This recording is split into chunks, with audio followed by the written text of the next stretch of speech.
Maankäyttö- ja rakennuslakia uudistetaan parhaillaan. Tästä syystä on ajankohtaista pohtia myös viheralaan liittyviä kysymyksiä. Lakiuudistus kantaa kauas ja muokkaa suuresti rakennettua ympäristöä. Lakia valmistellaankin yhteistyössä sidosryhmien ja kansalaisten kanssa. Tavoitteena on, että maankäyttö- ja rakennuslaiksi valmistuu ensi vuoden loppuun mennessä. Hallitusohjelman mukaisesti uudistuksen tavoite on hiilineutraali yhteiskunta. Haluamme myös vahvistaa luonnon monimuotoisuutta, parantaa rakentamisen laatua ja edistää digitalisaatiota. Yhdyskuntarakenteen sosiaalinen ja taloudellinen kestävyys on otettava huomioon. Kuntien kaavamonopoli ja kaavahierarkia säilytetään, kaavaprosessin sujuvuutta edistetään ja kuntien maapolitiikkaa vahvistetaan. Ilmastonmuutoksen hillintä otetaan huomioon niin kaavoituksessa, rakentamisessa kuin rakennuskannan ylläpidossa. Yhdyskuntarakenteen tulee tukea ilmastonmuutoksen sopeutumista sekä suosia kävelyä, pyöräilyä ja joukkoliikennettä erityisesti kaupunkiseuduilla. On myös tärkeää huomata, että maankäyttö- ja rakennuslaki mahdollistaa erilaisia soveltamiskäytäntöjä. Lain pykälillä on oma roolinsa, mutta paljon jää lain soveltamisen varaan. Viherympäristöt lisäävät elinympäristöjen viihtyisyyttä. Viheralueita täytyy olla riittävästi ja lisäksi niiden pitää olla asukkaiden saavutettavissa. Niin luonnon monimuotoisuuden kuin ihmistenkin kannalta on hyvä, että viheralueet ovat yhteydessä toisiinsa ja muodostavat saumattoman verkoston. Tarvitsemme myös erilaisia viheralueita, esimerkiksi puistoja, lähimetsiä ja rakentamattomia alueita, jotka kaikki tarjoavat erilaisia elämyksiä ja toimintamahdollisuuksia. Koska luonnonläheisyys ja vehreys koetaan tärkeiksi elinympäristön laadun kannalta, on viherrakentaminen kytkettävä kiinteäksi osaksi yhdyskuntarakennetta, kuten asumista, palveluja ja kevyen liikenteen reittejä. Metsät ovat Suomen tärkein hiilinielu. Metsän muuttaminen rakennusmaaksi vapauttaa kertaluontoisesti hiiltä, eivätkä rakennetut alueet toimi metsien tapaan hiilinieluna. Kaavoittamalla eheää yhdyskuntarakennetta tarve muuttaa metsiä rakennusmaaksi pienenee. Eheässä yhdyskuntarakenteessa viherrakenteet ovat lähellä ja houkuttelevia. Monipuolisilla viherrakenteilla on merkitystä sään ääriilmiöihin sopeutuessa. Monipuolinen rakennettu ympäristö, esimerkiksi hulevesiä pidättävä kasvillisuus, kestää ilmastonmuutoksen aiheuttamia häiriöitä paremmin kuin yksipuoliset rakenteet. Toivotan kaikille teille osallistujille oikein antoisia päiviä. Olette monin tavoin keskustelemassa tärkeän ja ajankohtaisen asian parissa. Arvoisat viherpäivien osallistujat, elinympäristön viihtyisyydelle ja luonnon monimuotoisuudelle. Viherrakenteet antavat myös keinoja hillitä ilmaston.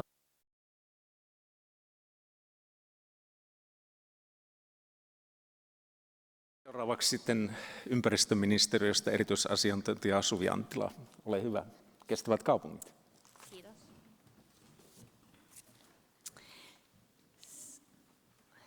Onko sulla joku, millä mä pystyn vaihtamaan noita slideja sitten, kun ne saadaan tonne?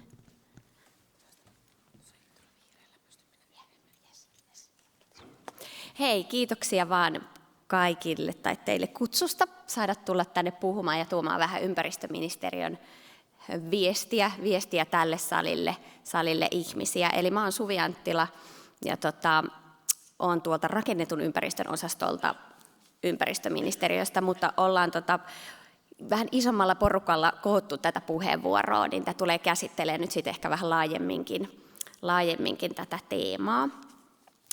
Mä ajattelin aluksi, että ei varmaan kauheasti tarvitse näitä teemoja, mitä ministeri tuossa puheessaan toi esille teille niin kuin kertoa, koska me varmaan kaikki, jotka ollaan täällä, niin ymmärretään tämmöinen niin kuin luonnonläheisyyden ja luontoyhteyden merkitys niin ihmiselle kuin luonnolle itselleen ja näin, että ministeri niitä tuossa ihan hyvin toi esiin. Myös viherrakenteiden kytkeytyneisyys, minkä ministeri nosti, ja tämä eheys ja tämmöinen jatkuvuus on varmasti kaikki ymmärtää hyvin tärkeää. Niin mä ajattelin tässä puheenvuorossa nyt ehkä sitten keskittyä tarkemmin vähän niin kuin konkreettisempaan tekemiseen, mitä nyt ministeriötasolta konkreettia pysytään tekemään, mutta kuitenkin siihen puitteiden luomiseen ja mahdollisuuksiin ja mahdollistajan rooliin. Eli ensiksi haluaisin kertoa tästä meidän ympäristöministeriön ja Viherympäristöliiton hyvästä tuloksekkaasta yhteistyöstä. Eli varmaan ihan siitä näiden tahojen olemassaolojen alkutaipaleelta asti sitä yhteistyötä on tehty. Ja tästä yksi hyvä esimerkki on nämä valtakunnalliset vihervuodet esimerkiksi, joita nyt sitten vuodesta 1985 on järjestetty. Ja niissähän ympäristöministeriö on ollut aktiivisesti mukana ja Viherympäristöliitto niitä koordinoinut ja laajalla sidosryhmällä ollaan sitten niitä toimia ja tempauksia siellä niinä vuosina järjestetty. Ja mikä niin kuin hienointa ehkä niissä on ollut, että nämä teemat, toimintatavat, siellä vuoden aikana syntyneet on niin kuin jatkanut elämäänsä vielä sitten eteenpäin. Toinen oli tämä puunhalausviikko, joka itse asiassa tässä jo mainittiinkin, joka on ollut aika tämmöinen veikeä tempaus tuoda tietoiseksi tätä viheralueiden merkitystä meille ihmisille. Toinen esimerkki on nämä Suomen parhaat maisemahankkeet, jotka liittyy tähän eurooppalaiseen maisemayleissopimuksen kansainväliseen yhteistyöhön. Ja tosiaan nyt viimeisin voittaja on tämä Kotkan kansallinen kaupunkipuisto, joka oli nyt sitten niin vakuuttava hanke, että saa myös kunniamaininnan Sveitsissä, annetaan tämä tänä vuonna. Ja onnea kauheasti tästä Kotkalle ja Kotkan asukkaille ja näille hienoille puistoille ja viheralueille tästä maininnasta. Tuossa vähän kuvia siitä. Ja nyt vinkkinä pyydettiin tästä myös sanomaan, että nyt on keväällä myös käynnistetään seuraava Suomen paras maisemahankekilpailu, että siihen innolla sitten vaan kaikki osallistumaan. Sitten ajattelin ihan muutaman sanan sanoa tästä kansallisesta kaupunkipuistokonseptista, tai joka siellä maankäyttö- ja rakennuslaissa on määritelty. Eli tavoitteena säilyttää sitä kaupunkiluontoa ja rakennettua kulttuuriympäristöä semmoisena laajana kokonaisuutena, vähän niin kuin ihmisten olohuoneena. Ja varmaan hyvin tiedätte, että meillä on tällä hetkellä 9 kansallista kaupunkipuistoa, ja jotenkin ollaan huomattu, että kansainvälisesti maailmalla ollaan kovin kiinnostuneita tästä ajatuksesta ja ollaan silleen edelläkävijöitä. Eli tämä yhtenä esimerkkinä. Sitten halusin ottaa tänne tämmöisen somehenkisen #arkimaisema-homman, että ollaan nykypäivässä kiinni. Eli tämä on tämmöinen tempaus, joka on ollut tämän kansainvälisen maisemapäivän yhteydessä järjestetty. Eli tuolla häsällä on sitten saanut valokuvia jakaa somessa. Ja tässä myös ehkä ajatuksena se, että ihmiset kiinnittäisivät enemmän huomioon siihen ympäröivään luontoon siellä kaupunkiympäristöissä ja jotenkin arvostaisi sitä sitten enemmän. Sitten ihan tämän uuden hallituksen nostoja, muutama tähän vielä ajattelin kertoa, niin on tämä Helmi-elinympäristöohjelma. Eli tässä on kyse suuresta satsauksesta luonnonsuojeluun ja just tähän luonnon monimuotoisuuden köyhtymisen ehkäisemiseen tai torjumiseen. Eli aika isoja rahoja ollaan saatu tähän ohjelmaan. Ja tässä just ohjelman piirissä on tarkoitus kunnostaa ja suojella erilaisia luontotyyppejä. Et pääpaino ehkä soissa eniten, mutta myös metsiä, lintuvesiä ja perinnebiotooppeja. Ja siinä on tosiaan ihan hyvin sai sitten tuolta hallituksen budjettiin saatiin rahaa tälle. Sitten ehkä muutama sana tuosta MRL, maankäyttö- ja rakennuslain uudistuksesta, minkä ministeri aika vahvasti nosti myös esiin tuossa puheenvuorossaan.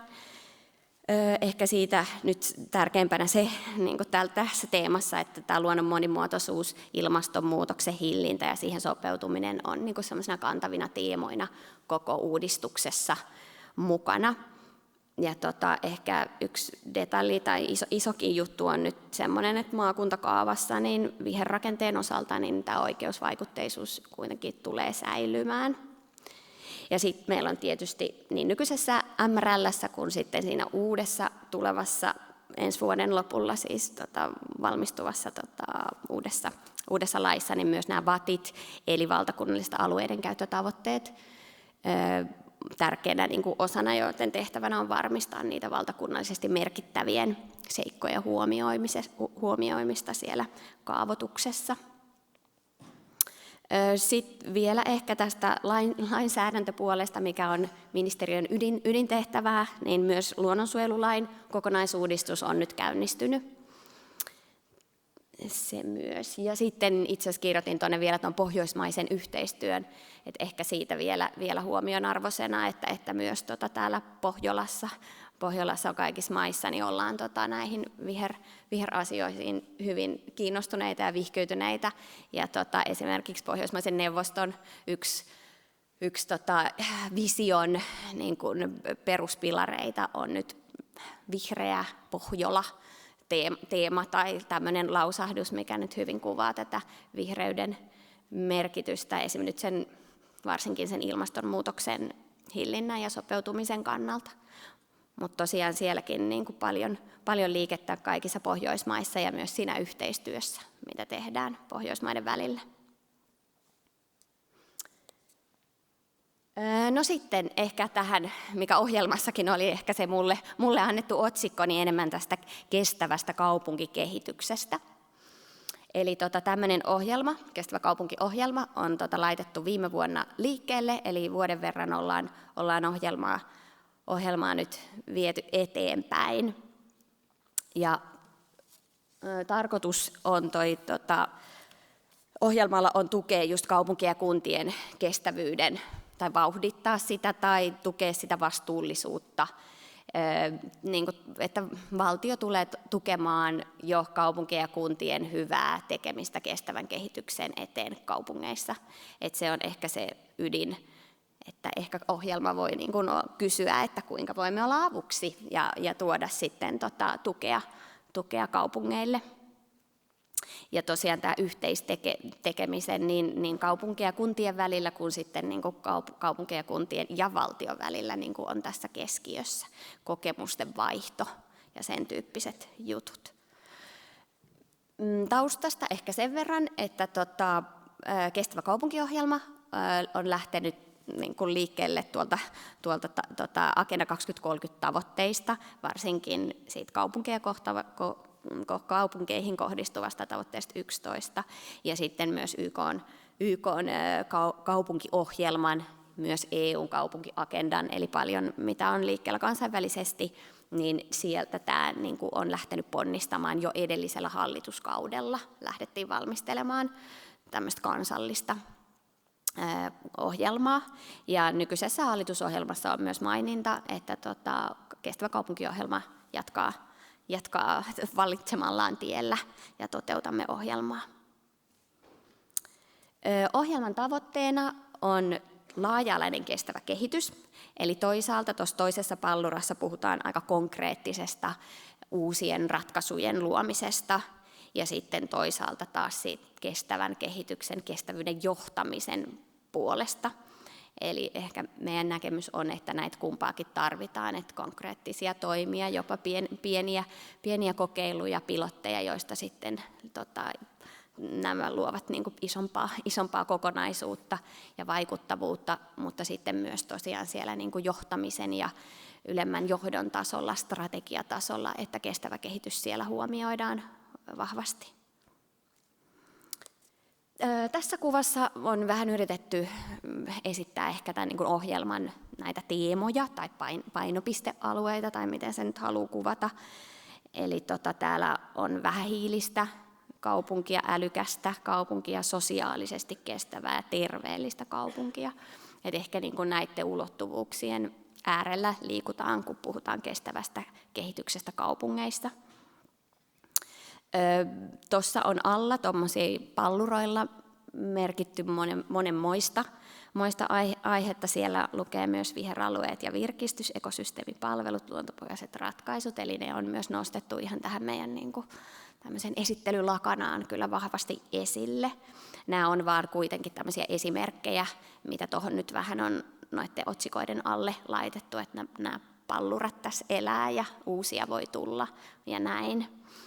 Että ne on vaan vähän niin kuin esimerkkejä, mutta pointtina ehkä tässä ohjelmassa on yhdistää tai jotenkin niin kuin yhdistää näitä teemoja, että sinällään tehdään paljon niin kuin vähähiilisyyteen liittyviä toimenpiteitä tai vaikka kiertotalouteen liittyviä toimenpiteitä, mutta ohjelmalla on ehkä semmoinen ajatus, että me voitaisiin yhdistää niitä esimerkiksi sosiaalisen kestävyyden kanssa, että saataisiin vähän semmoista niin kuin monialaisempaa ja laajempaa käsittelyä näille teemoille.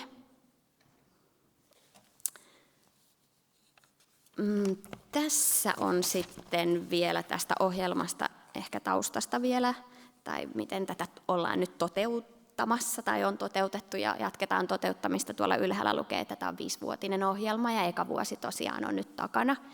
Ja meillä on tähän varattuna rahaa ja meillä on tekijöitä, on ihan ohjelmapäällikköjä ja nyt saadaan myös ihan 100% asiantuntija tähän ohjelmaan mukaan. Itse mä olen muiden töiden ohella myös tässä ohjelmassa asiantuntijana. Tämä on YM koordinoitavissa, tai YM koordinoi tätä ohjelmaa, mutta tämähän koskettaa niin montaa eri tahoa niin ministeriöissä ja valtion puolella kuin sitten kaupunkien puolella, niin kuin laajasti tässä ollaan yhdessä tätä tekemässä.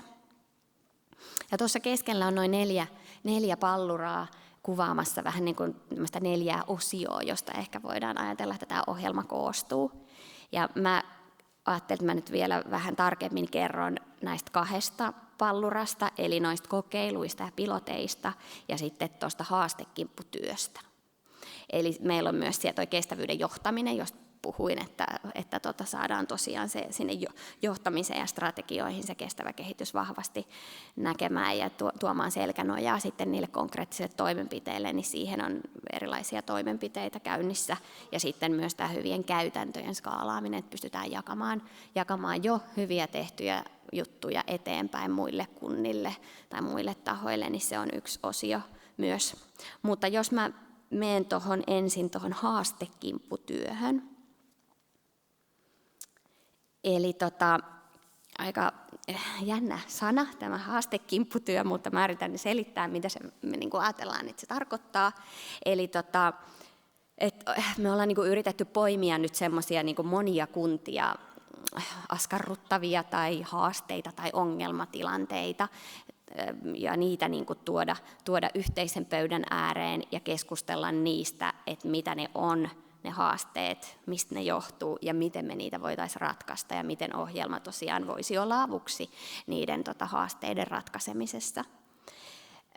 Tuossa on meidän 4 tällä hetkellä niin käynnissä olevaa haastekimppua, ja ne on toi kiertotalous ja yhteiskäyttö, osallisuus ja yhteisöllisyys, lähivihreä ja kaupunkivedet, ja sitten asemanseutuihin kestävän kaupungin solmupisteinä niin liittyvä haastekimppu. Eli tällaisia on nyt noussut esille siellä lähinnä niin kuin kaupunkien, kuntien toiveista. Että tässä on niin kuin se suuri vaikutus ja suuri niin kuin vaikutuksen paikka kaupungeilla just niin kuin tuoda niitä ideoita tai ne, mitkä on ne kaikista polttavimmat kysymykset tällä hetkellä siellä työpöydällä, niin tuoda niitä tähän ohjelmaan ja ohjelma voi sitten auttaa niiden ratkaisemisessa. Meillä on ollut, tässä on taulukko, jossa nyt sit näkyy tuolla ylhäältä nämä meidän eri haastekimppuosiot, mutta meillä on ollut tässä nyt sit vuoden verran tai vähän vajaakin, silloin kun aloiteltiin, niin näitä on niin kuin määritelty, tunnistettu näitä haasteita. Meillä on ollut työpajaa ja haasteklinikoita näissä jokaisessa kimpussa, ja sitten meillä on tämmöinen virtuaalinen, siis netissä löytyvä tämmöinen keskustelualusta nimeltään Virtuaalikortteli. Ja siellä on käyty paljon keskustelua ja sieltä niin kun on yritetty niin kun sitä tarvetta löytää ja niihin haasteihin päästä ja niihin tuleviin toimenpiteisiin. Eli sitten toi toinen laatikko tuossa alapuolella on tämä ratkaisujen yhteiskehittämistä, johon nyt sitten ollaan menossa tai ollaan jotain tehtykin. Tässä jos nyt katsoo tässä taulukossa ekaa osioa, mikä on just tätä lähivihreää koskettaa, niin siellä on mitä nyt ollaan saatu niin konkreettisesti aikaiseksi, niin siellä meidän virtuaalikorttelissa on semmoinen wikitietopankki, josta löytyy paljon erilaista tietoa, tutkimusta ja muuta selvitystä tähän aiheeseen. Ja me ollaan tehty tuollainen video yhdestä hyvästä esimerkistä. Testattiin, että jos tämmöinen niin kuin video toimisi hyvänä viestin välittäjänä sitten muihin kaupunkeihin. Ja itse asiassa mä voisin pyytää, että sä klikkaisit sieltä, tämä on 2 minuuttia, niin katsotaan, jos se toimii.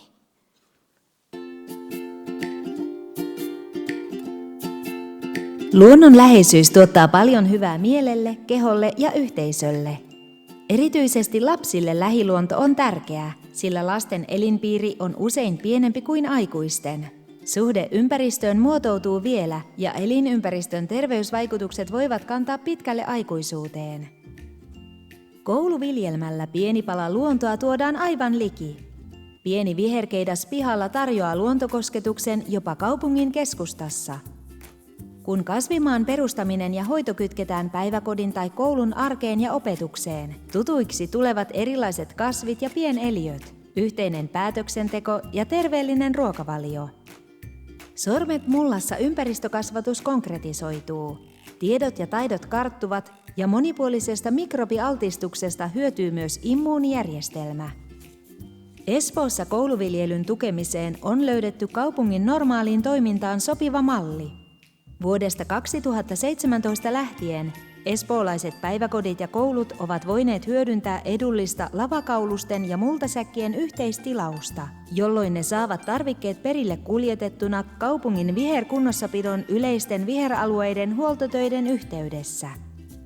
Uuden toimintamallin alkuvaiheessa opettajia koulutettiin puutarhakasvatuksen saloihin puutarhakasvatus.fi materiaalipankin ja sen tekijöiden tuella. Lomakaudella viljelyksiä ovat hoitaneet vanhemmat. Mukana toiminnassa ovat olleet myös kouluvaarit ja muorit. Toimintamalli on kasvattanut suosiotaan vuosi vuodelta ja kasvimaalla riittää yhteisöllistä tekemistä monille sukupolville. Lue lisää osoitteessa www.kestavakaupunki.fi.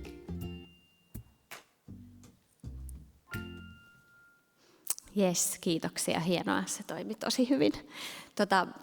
Tämä on yksi pieni esimerkki siitä, mitä me nyt ollaan vähän testattu, että mitä ohjelma voisi tuottaa. Se on aina haasteellista, että jos on jotain hyviä esimerkkejä jossain tai tuotetaan jotain hyvää tietoa, niin miten sen saa sitten jaettua laajemmalle yleisölle. Niin tämä oli nyt tämmöinen yksi esimerkki nyt Espoosta, miten siellä on tehty näin. Sitten se mun toinen pallura, mistä mä lupasin vähän kertoa, niin on näistä kokeiluista ja piloteista.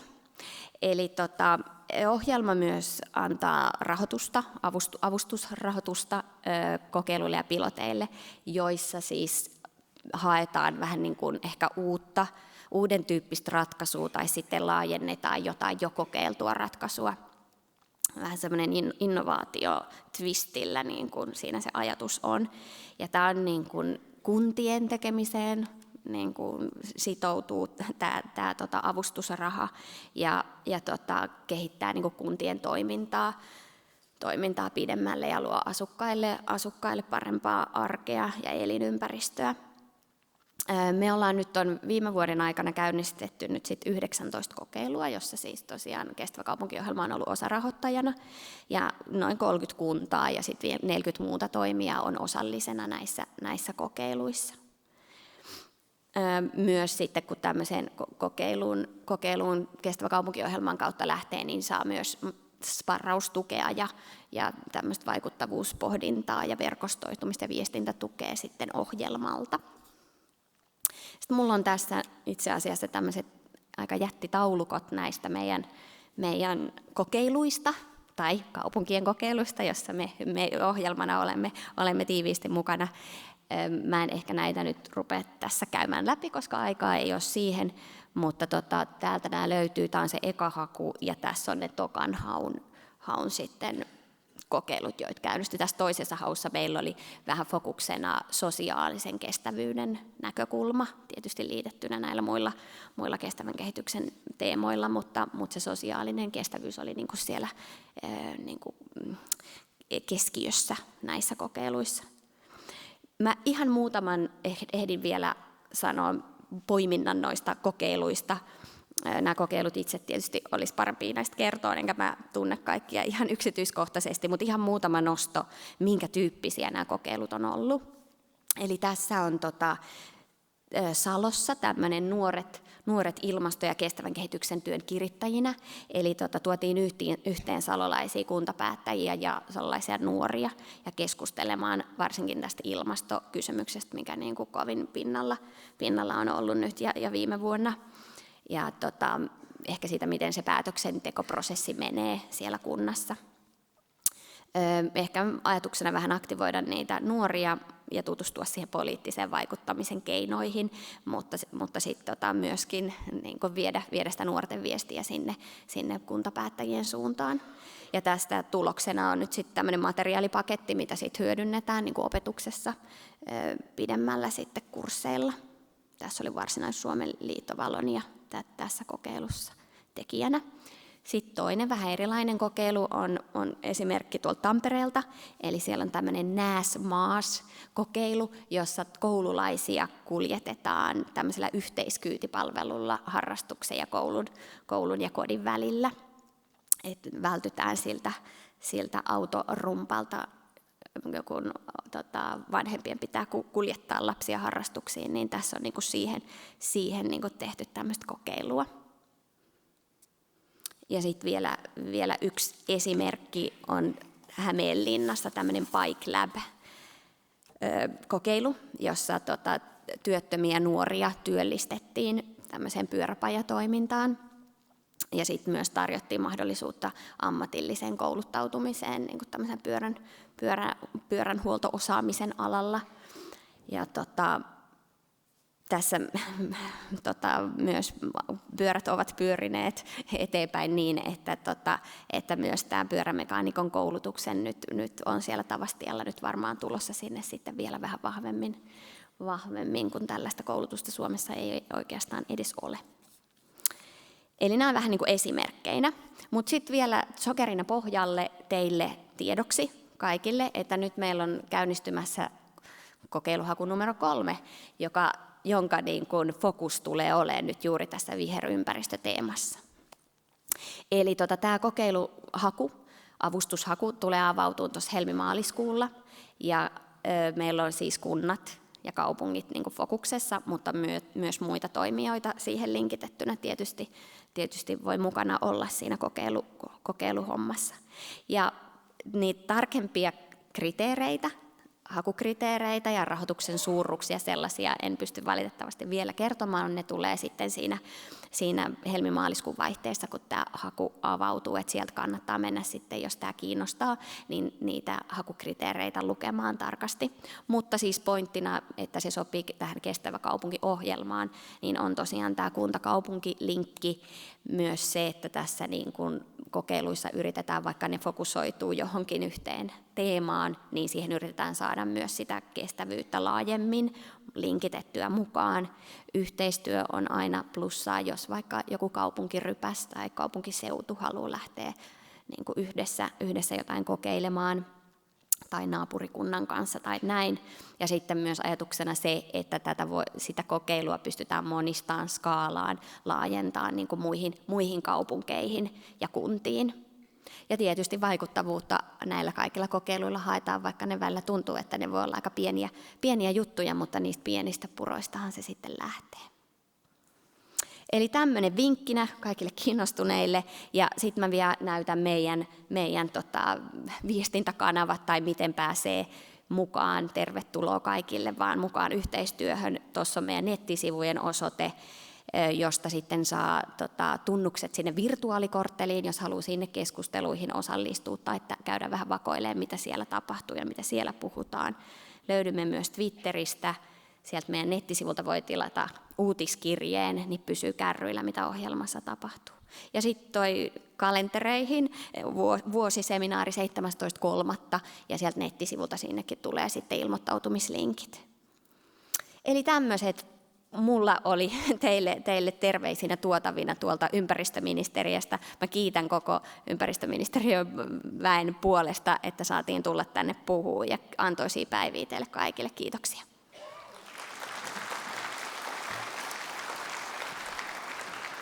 Niin, kiitos paljon. Meillä ei ole aikaa nyt tässä kysymyksiin, mutta Suvi on täällä paikalla ja tarvittaessa sitten vastaa kysymyksiin. Äskettäin julkaistiin semmoinen kirja kuin Metsä meidän jälkeemme. Ja kuva ei ollut kovin hyvä. To Henrik that it was published recently a book called Forests After Us, and the picture was not that good, not very promising. Henrik on maisema-arkkitehti ja tulee kertomaan sitten tulevaisuuden kasveista ja puista, kuinka valmistaudutaan ilmastonmuutokseen. Tämä tulee olemaan yhä tärkeämpi teema meille kaikille. Täytyy miettiä niin kuin hyvin pitkälle tulevaisuuteen. Luin juuri mainitsemaani kirjaa, jossa todettiin, että kun on sanottu, että olemme siirtyneet uuteen normaaliin, enää ei ole mitään normaalia. Ainoastaan muutos on, nopea muutos on normaalia ja yllätykset. Henrik Sjöman on tutkija, maisema-arkkitehti Göteborgista ja hänen luentonsa otsikon Climate Change and New Species to the Nordic Countries. Please, floor is yours.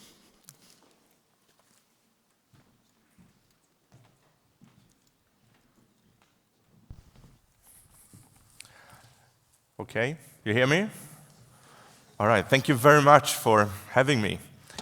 And yeah, it's a big topic you have asked me to talk about, but I will give you more or less like an introduction about the research and the work we do, both at the Botanic Garden in Gothenburg, but also at the Agriculture University in Alnarp, in the southern Sweden there. But I would like to start to introduce myself a little bit more, not about how many kids and stuff like that, but more about who I am, because at the Botanic Garden in Gothenburg, I'm the black sheep there, because I'm not a botanist, I'm a landscape architect. So they look down on me there. But when I look at plants, when I'm traveling around the world to studying plants, to collecting plants, I'm always interested in how to use them. I always have this horticulture or landscape planning glasses on me, because I'm very interested about to see why does it grow there, why doesn't it grow there? What kind of capacity does it have in order to tolerate different kind of climate, different kind of site situation? But also, what kind of capacity do they have in order to delivering different kind of functions and so on? So I see myself as a plant user, and since the last 15 years or so, I focus mainly on trees or wooded stuff, trees and shrubs there. So just give you some insight about the Gothenburg Botanic Garden. I hope you all have already been there, but you're also welcome to visit it again. This is from the spring last year, and it looks good this year. We don't have any winter yet in Sweden, or in southern Sweden. We have still autumn there. It's a very, very mild climate there, and a big arboretum. Botanic Garden in Gothenburg is one of the biggest in Europe, with about 180 hectare large garden with about 16,000 different species. So it's rich both in space and in species there. Anyway, we start here because when it comes to tree use and tree plantings in urban environment, there is almost like a revolution going on, which have been going on just the last 10, maybe 15 years. And as a researcher, I would like to take some credit for that, because what we have today, what we didn't have 10, 20 years ago, is that we have a completely new language that we can use in order to argue why we should have trees in urban environment, why tree planting should cost, and why we, the tree people, the green people, should come in earlier in the planning process. And I was talking about this, of course, the new silver bullet for us in order to argue why trees should take space, why trees should cost, and so on, is about trees and ecosystem services. Every day, new research comes out with new results, giving us guidance how to talk about trees, but also how to use trees. This is a compilation, a very simple one, from a thesis presented 2016 in SLU. Just go through the ecosystem services, roughly, that trees can deliver, like supporting, provisioning, like how trees can create living environment for other plants and animals, but also culture ecosystem services for us, the human beings, the people who live, the people or the species that have the main that urban environment is made for us, where we have a lot of information, but also a lot of evidence showing that we need greenery, we need trees. Classrooms with trees outside the windows, the student can study better. They have better concentration rather than if you have a brick wall just outside the windows. We can use this. And when it comes to regulating ecosystem service, we have, of course, many tools in order to calculate the value of the trees for stormwater management, air pollution mitigation, climate mitigations, and so on. So this have changed the landscape completely, starting in US, UK, but also in Sweden, I think also here in Finland. And this will increase. This is our chance to be taken more serious, to actually get invited earlier in the planning process, to actually identify where we should have trees, why we shouldn't have a parking lot, why we should have the pipes underneath the ground on that side of the street, because that side we need the trees because this, and this. And we have to be updated when it comes to this, the ecosystem service and trees. But there is a big but here. Most of these ecosystem service towards trees are connected to large and healthy trees. Large and healthy. So that means that we need to take care of the large and healthy trees we have in urban environment today. There's a capital we need to take care of. But the new ones, the stuff here, the new planting trees, they need to become these large and healthy trees. This is not rocket science. Come on, think about it. Large tree gives shade, large tree can reduce winds, large trees can take pollution. These guys can't yet, but they can if they reach this. So this means that all these fancy words we're throwing around ourselves, like green infrastructure, sustainable green environments, and all these ecosystem services, they will never become any success if we don't do the right here. So everything is based on design of site to create this living environment like a planting pits, but also plant selection. So if we fail in this part, we will never ever come to the trees like this. So this is the result. This is from Sweden though, but I think you probably have this kind of situation also here in Finland. Because you're forcing trees into a situation where they have no idea how to handle it. And the scary part of this is that 25 to 40% of all the trees that fail establishment will not be replaced by the new trees. This is data from North America, from Sweden, from UK. It means that we seldom get a second chance. If we fail the first one, okay, let's do it again then. It's not the case. So this is serious. We never get a second chance. We need to do it right from the very beginning. So knowledge is the key. Knowledge of how the trees, what's the tree's capacity to grow on site, to become this large and healthy tree. So we have some really big challenges when it comes to tree selection for urban environments. One is to develop knowledge and experience of different tree species capacity for delivering ecosystems. So we can't continue just, oh, well, we have a 10 million tree project, or like London, we increased the tree canopy with 10%. All these ecosystem service is coming automatically. It's not the case. We need to move towards more quality than quantity. Where in the urban environment, where in the urban structure should the trees be planted in order to deliver all these ecosystem services? What's the capacity between species, even cultivars, genotypes, in delivering ecosystem services? That's a big challenge for us to develop. I won't talk about that today. I'm happy to come back to talk about it later.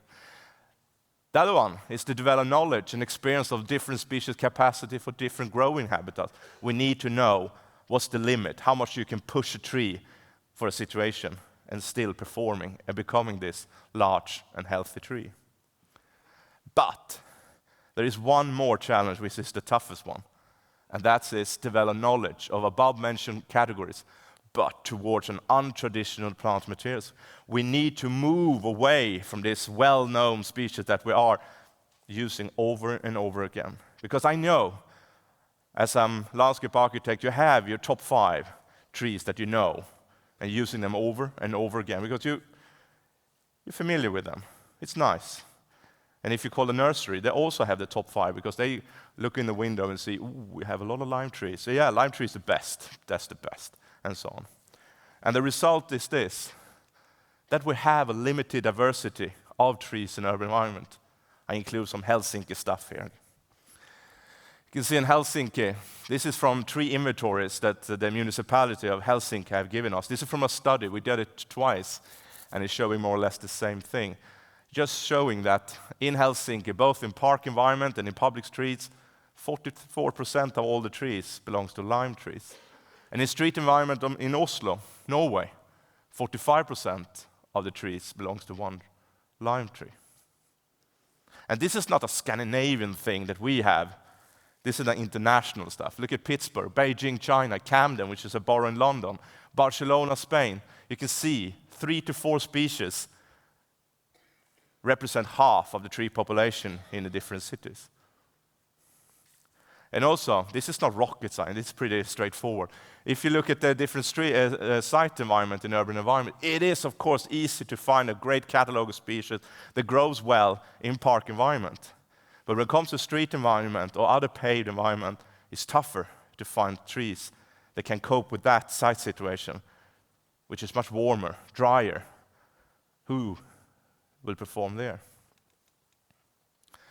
So this isn't an issue.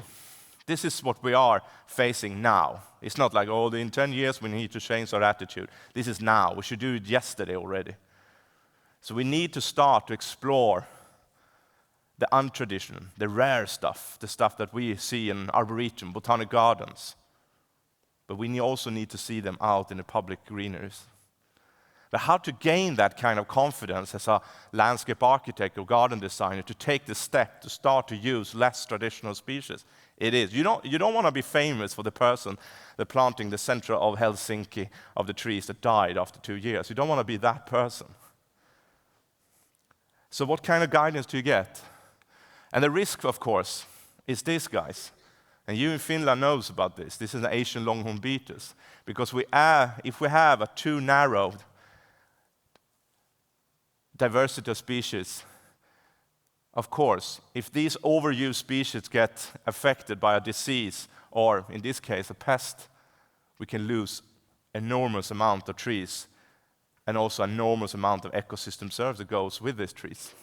And this is a study we did just to see the effect of an outbreak of these 2 Asian longhorn beetles. The Asian longhorn beetles have 137 different host trees. And the citrus longhorn beetle have 188 different species. You can imagine to get that in a city. And if these 137, one of them are these overused species. So we did, this is the dark stuff of the presentation. It comes more lighter stuff later on. But this is a study we published last year just to wake up, especially the politics and the public opinion about planting less traditional species. This is a tree loss scenario. Look at here, Stockholm, for example, can lose between 40 to 98% of all the trees in public greeneries because they have relied very much to make maples, and maples, that's the best for these beetles.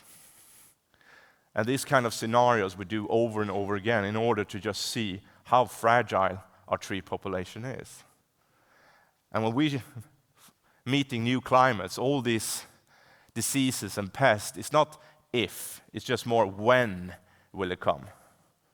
And you have it, this Asian longhorn beetle, or maybe you have finished it, but outside Helsinki I heard, this is serious stuff. I think about all the ecosystem service that goes by there.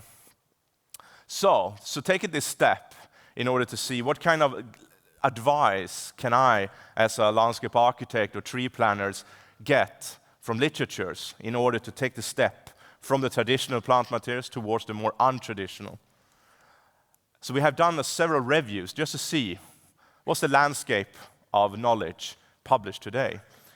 And it's pretty fun in a tragic way, though. Look at here. This is Acer nigrum, which is the sugar maple's more western distribution, a much warmer, drier environment. And then we listen to Durr, the American dendrologist #1. He's a heat and drought tolerant. Good. But then Heitschow said sensitive for heat and drought. Another study, similar way, reviewing literature. You can see here, for example, tulip trees, Lilodendron. Durr again, prefer deep, moist, well-drained loam, good garden soil. And then Mitchell and Jobling said, recommended for dry, sandy soil. Who should I trust? So this is the problem in literature. Many authors base their recommendation on their own experience by seeding maybe a tree 2 times in a lifetime, maybe 1 tree in their own garden. And they base the whole knowledge and the whole recommendation on these few tree species. So this is the situation in them. So I completely understand that you're sensitive or a little bit afraid to take the step towards a more untraditional plant materials. So we thought in research, what can we do? Well, we do like this. We try to learn from nature, because nature have shaped a lot of species, because nature is not a pretty place. Nature is an awful place to be a tree in, because in nature, trees have to compete for resources, compete for space, develop different kind of traits, tools, strategies, whatever you want to call it, to be able to compete for the resources and space, and also tolerating different kind of climates and environments. By understanding this, how they grow in nature, why they grow there, gives them a good idea where to use them and where not to use them. Or like Mike Tyson said, everybody have a plan until you get punched in the face. Because this is what we are interested in. If a tree is facing a drought like 2018, when we have, anyway in Sweden, the warmest and driest summer ever recorded, you want to know what kind of plan do the tree have in order to cope with this situation. What kind of tools do they have in the toolbox in order to do this kind of climate? And if you don't have any friends and way too much free time on your own, you don't know what to do with all the time, this is the place to go. Because functional ecology, because as a landscape architect or plant designer, ecology is our #1 tool in order to understand why our design will be suitable and sustainable. Functional ecology within the field of ecology explain the why and how. Why are that tree suitable for that site and not suitable there? How do we do in order to be suitable there but not there? But also when it comes to ecosystem services, why are this tree good to delivering this kind of ecosystem services? What's the capacity of the species to delivering these ecosystem services? So much of the research I'm involved in, but also information that you need to start to understand, is within the field of functional ecology, to understand the personality behind trees, so we don't force them into a situation where they have no idea what to handle. And in this work, of course, we've done a lot of field trips around the world in order to understanding the trees in nature in different parts of the world.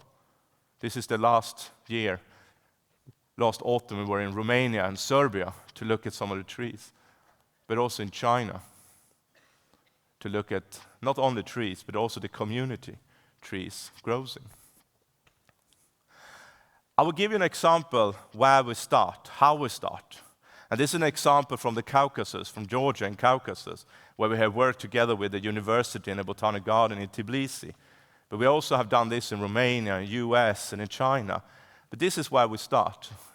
This is the boring part of the presentation, so take it easy. But this is what we do. We try to calculate where in the world can we find Helsinki? Where in the world can we find Helsinki in 100 years? So by doing this kind of calculation, we can see trends in climates, trend in precipitation, trends in available water of the trees on site. So for example, the black lines here are 5 sites, different sites in the country of Georgia. High mountain sites, in the low mountain sites, and also on the steppe. Like Akhmeta and Mecheta, steppe forest. Bakuriane, high mountains. Oni, also high mountain. And Kutaisi, almost like a subtropical area. And then you can calculate the available water the trees have if they have a plus netto or a negative netto. The negative netto is they losing more water than comes into the system. So you can see how the trend over the year goes. When will there be a drought? How long and how severe will a drought be over the year? And then you can do the same calculation in different parts of the world. In this study we did Madrid, London, Berlin, Copenhagen, and Stockholm. And then you can see which trend is matching Stockholm, London, Copenhagen, and so on. And after that, it's time to book the ticket to study. But you can do also this, try to see high density area, inner city environment. Where can you find Copenhagen, inner city environment Copenhagen today, but in Georgia? But you can also travel into the future to add in the calculation different kind of climate scenarios. So you can also travel into the future to see what kind of trees are growing in conditions that are comparable to Helsinki or Copenhagen or Stockholm in 100 years. So we can already today start to studying, evaluate, and select trees that have been engineered by nature to cope with a climate that we will face in the future. So we can continue to have large and healthy trees. So in the future, or if I should present a trend, it will be towards more genetic understanding rather than a species understanding. Because all these sites, all these 5 sites, some species grows on all sites. But which genetic materials of the species are best equipped for a future climate? Of course, they are here from the steppe forest of Georgia. So we need to understand the genetic background of the plant materials that we are using today. Because trees are long-lived organisms. They're going to live for hundreds of years.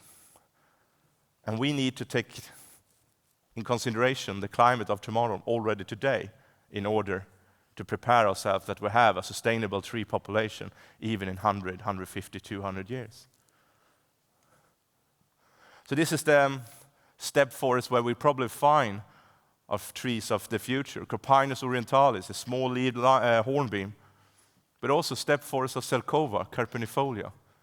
Massive trees in the center of Georgia. A steppe forest of Celtis, Caucasica, northeast Georgia. So we need to change our attitude also towards using just native species.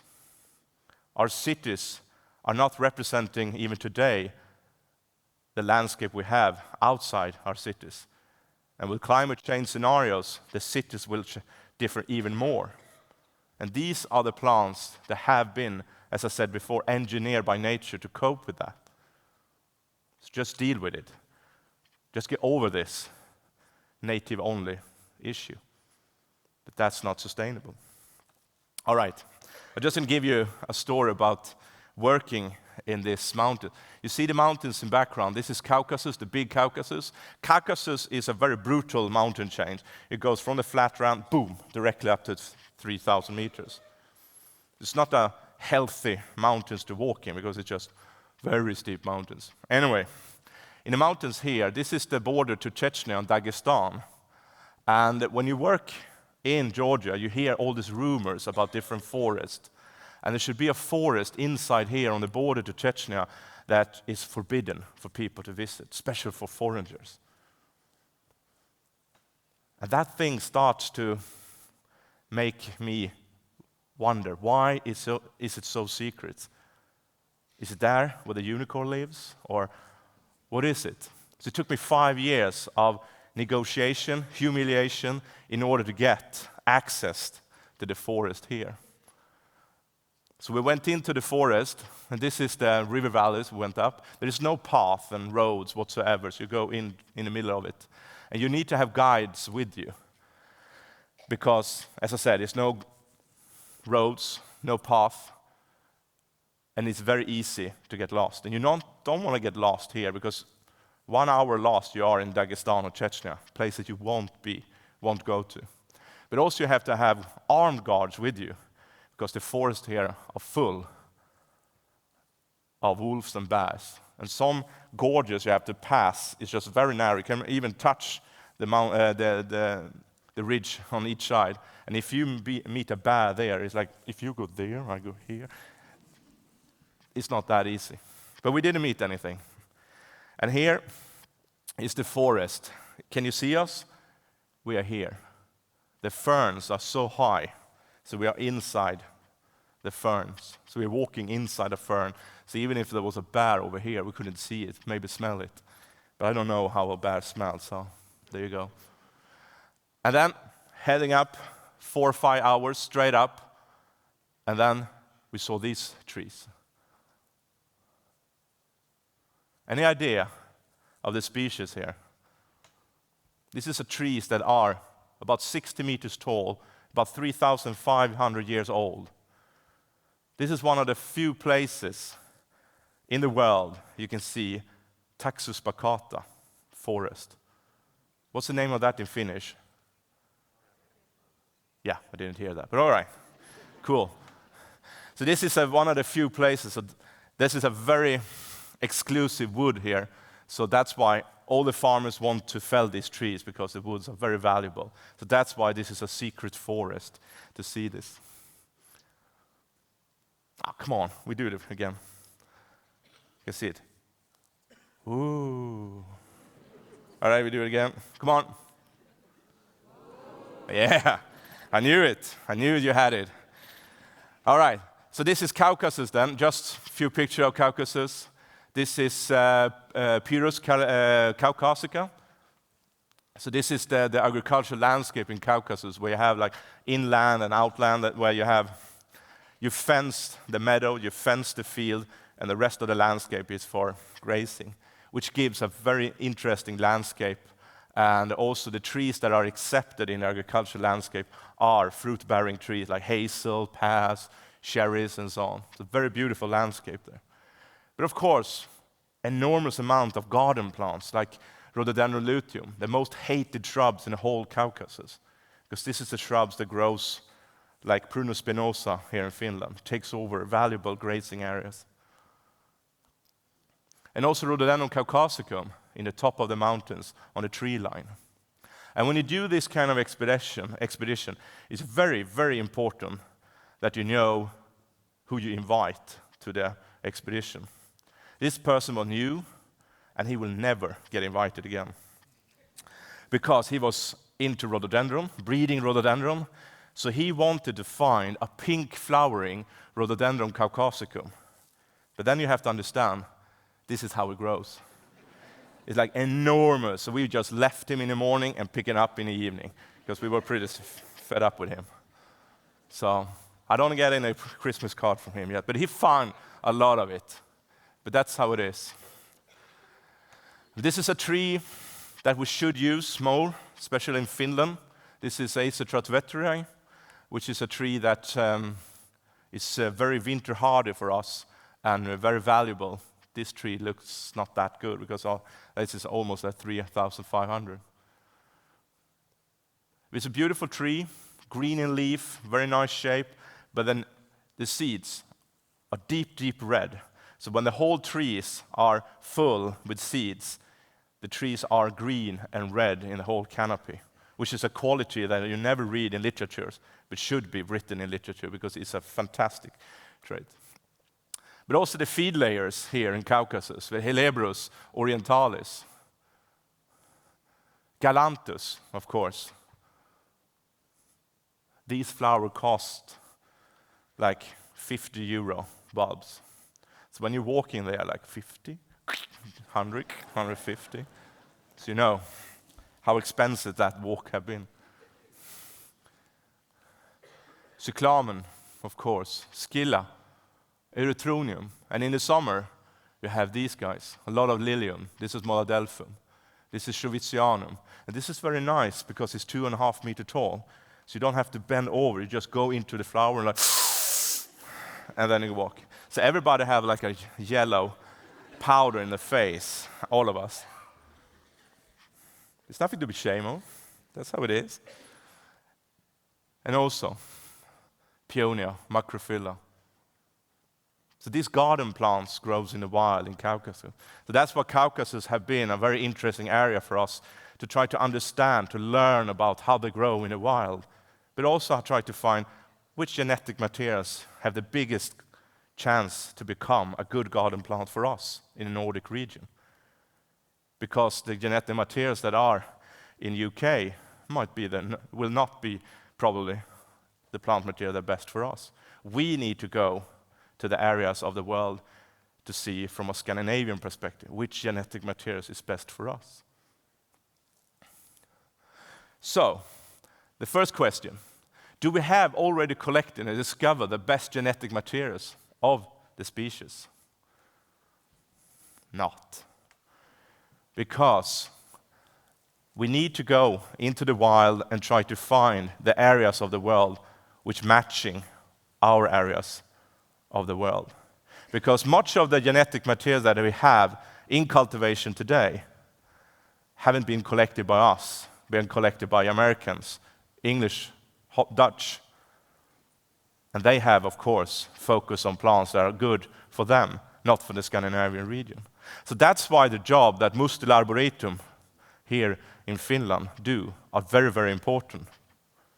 But also the Botanic Garden in Uppsala and Stockholm and Gothenburg, also very important.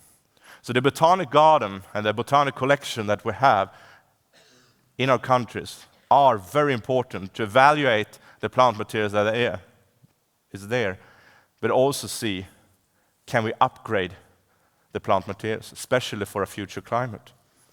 The next question is, do we have already collected and discovered the best horticulture materials of the species? Is the best stuff available among nurseries, or is it still out there to be discovered? Some example, in a park in Stockholm, I was involved in competition which we won, and we drawing or designing a huge park in Stockholm. And one part of the park should be like a playground for children, like a fantasy forest with birch with this yellow trunk with bamboos. We have been inspired from nature in China. So we're ordering all the trees, planting them, and this is the genetic materials that was available in Holland and Germany, which makes me very sad, because this is how they look in nature. This is the variation within the species of Betula albocinensis, the darkest on the left and the whitest on the right. But still, the most beautiful types of the species is still waiting for us to be discovered. And the worst type is the one that we have in cultivation. More example, Parotia persica. This is from last autumn in southern Azerbaijan on the border to Iran. If you look at this, Look at the variation within just one species. And this is just autumn colors and growth. You get pissed off when you see this. We are growing the worst stuff. This is the stuff we should have been growing. More example, Magnolia beyondii. Small flowering white with a purple base, pretty anonymous. And then you go into nature. This is what they do. Look at this. This is the variation. Suddenly Magnolia beyondii, which is a very anonymous species, become one of the most horticulture valuable species of our magnolias. And another example of magnolias is this, solution of a 100 years old mystery. Because I lived in China for a year, over 10 years ago, and I was living there working together with a university in China. And we thought, what should we do with all the time we have? So we thought, let's see if we can find the lost magnolia. Because 100 years ago, over 100 years ago, Ernest Wilson, the big plant hunter from UK, were sent to China to collect as many trees or plants he could find. And he wrote a diary. And in his diary he said, today I was riding down a valley with red flowering magnolias, which in reality is like dark pink one. And he also said, I see some white ones as well. I will come back in the autumn to collect seeds. And then he did. He come back in the autumn, collecting the seed, but he mixed the seeds. So it was mixed between the white and the red ones. He sent them to UK, to grow them. And the nursery in UK have a sell-out after a few years because they done with the business. So they're selling. There were 3 trees left from this collection of this magnolia. So the one ended up at Kew Garden in London, one at Botanic Garden in Wales, and one at Carhays Castle in Cornwall. And they were growing, established really well, and suddenly they were flowering. The one at Kew in Botanic Garden was this white one with a purple base. Beautiful tree, beautiful flowers, fantastic. But the one at Carhays Castle was dark, dark pink. And the thing with this pink magnolia is that many magnolias that are pink, they are pink in buds, but when they open up, they lose the colors because it doesn't have the same colors on the inside of the tepals. So just disappointed. But this one have the same color on the outside and inside. So when it's open up the flower, it just gets even more colors. So after a long time, they couldn't decide if this belonged to the white ones or if it's just a mutation. But Ernest Wilson wrote in his diary, I saw a whole valley of it. So after that, hundreds of plants geeks have traveled to find this bloody valley, but haven't found it. So people start to realize, like, oh, it's probably a mutation. He was probably drunk or something. Anyway, so we thought, let's try to find this valley. So we were traveling to the area and was sending out these rumors to the local people there. If you come up with a tip of this dark pink magnolia, you will get a fortune. Like €5 or something, I don't know. And in the spring, a lot of tip comes in. We're ordering a small bus and drove down to the area. But all the magnolias we found in the beginning was this, the white ones. You can also see them in the landscape. It was very easy in the spring to see the magnolias. You could see them in the landscape. And many of the trees have been picked up in the forest and planted close by the house area. So you can see what kind of magnolias was growing in the forest by looking around the village and around the houses. But then one evening, we found this farmer with this dark pink magnolia. And this dark pink magnolia that Ernest Wilson collected had got a cultivar name, Diva. That's a pretty cool name to have. If you want to change the name, go Diva. Anyway, so you ask the farmer, because this was planted, so you ask the farmers, where do you get it? And he said, well, my mother's cousins, brothers, best friends. All right, let's drive to him. And then we come to him, and he said, oh, well, I got it as a present from my mistress, best buddies, dog watcher. All right. So we were just traveling around, picking up more and more people. After a while, we were like 9 people in a car for 5, sitting there. And suddenly, we come to a farm and say, yeah, I know a whole valley of it. And like, yeah, right.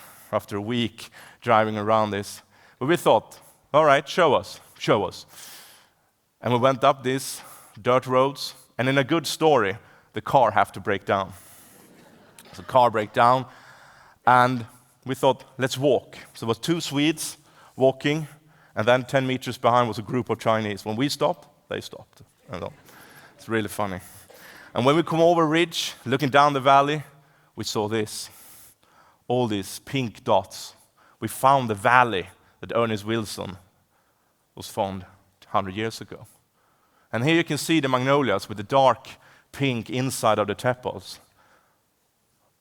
So by finding this valley with like 10, 15 trees of this dark pink one, we can increase the understanding, but also the genetic materials in cultivation of one of the most beautiful trees that we can grow.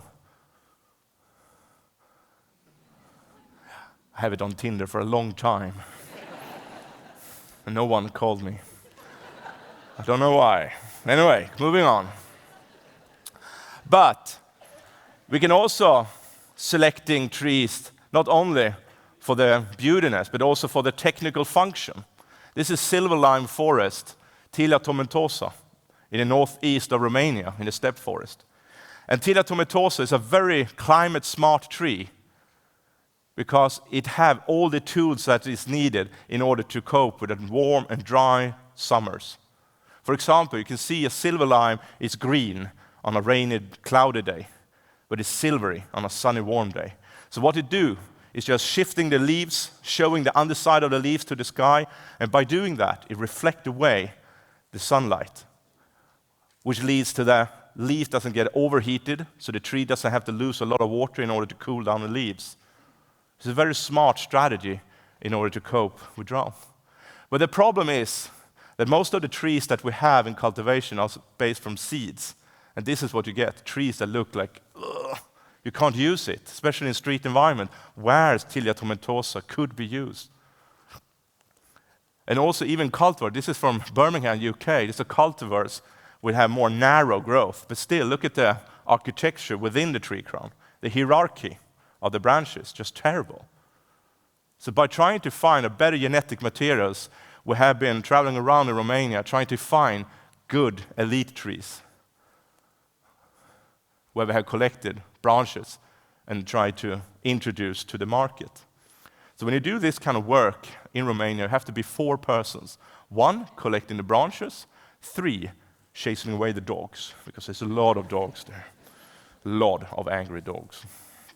Anyway, so this is also part of finding a better genetic materials of species, because if you guys want to use the silver lime, you want to know how it will perform, not only tolerate the site condition, but also perform in its growth and also into its functions. The last question, do we know how to grow and cultivate the trees of tomorrow? Because the knowledge is probably based on botanic gardens, because that's where the first introduction went, and that's probably it. That's it.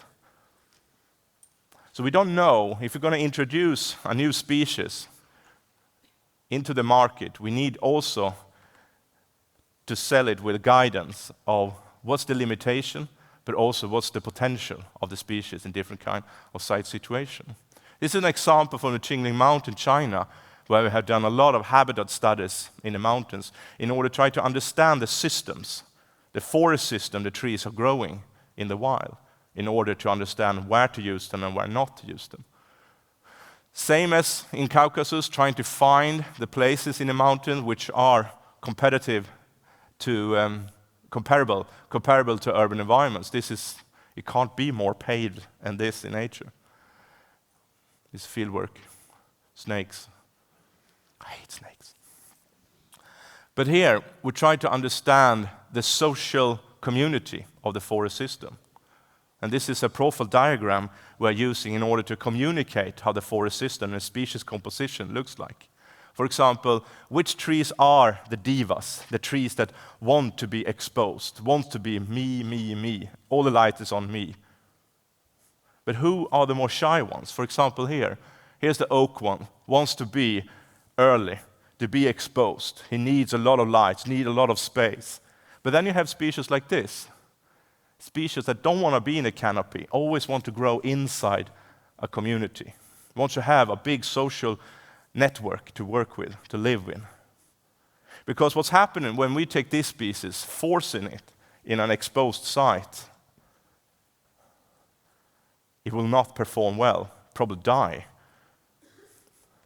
So by understanding the social community that species grows in, gives you an idea where to use them, where not to use them. So we don't force the trees into a situation where they have no idea. Some trees, like in succession, wants to have shelter as young, but older wants to be exposed.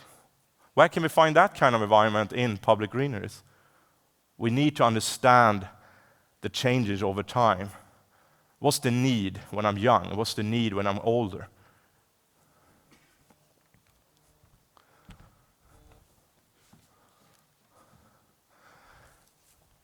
This is also part of the research. Drinking and eating.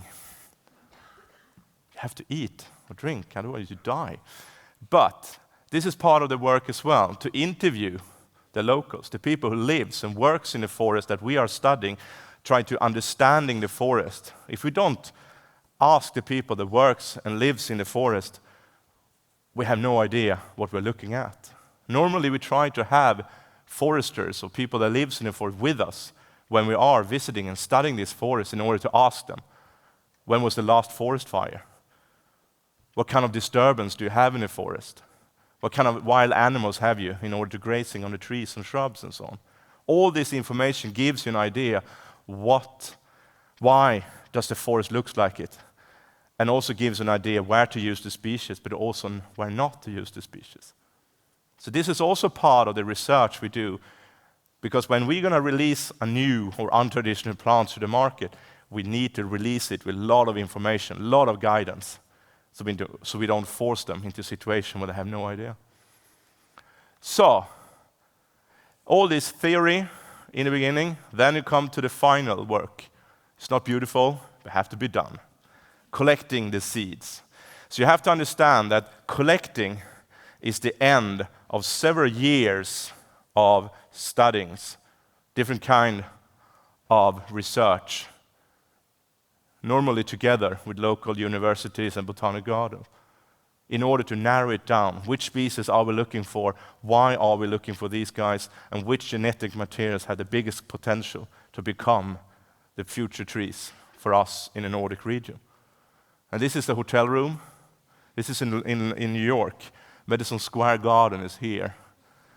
Everybody says, oh, it's beautiful.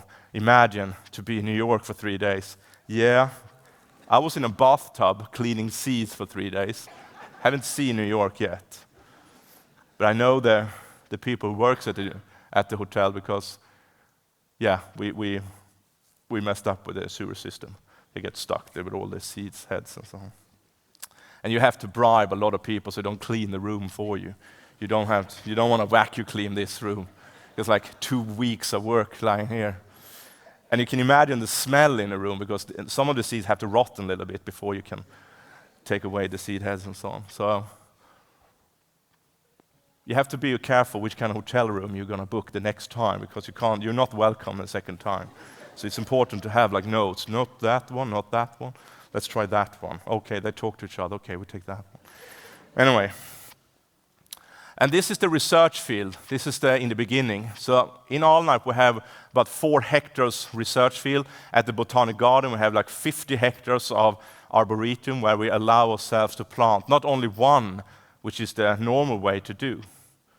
We plant maybe 100, 250 plants from each collection in order to see the variation, in order to be sure about getting the best genetic materials with us as home. You're very welcome to come. And also shrubs, of course, have become very important for us. Thank you for listening. Kiitos.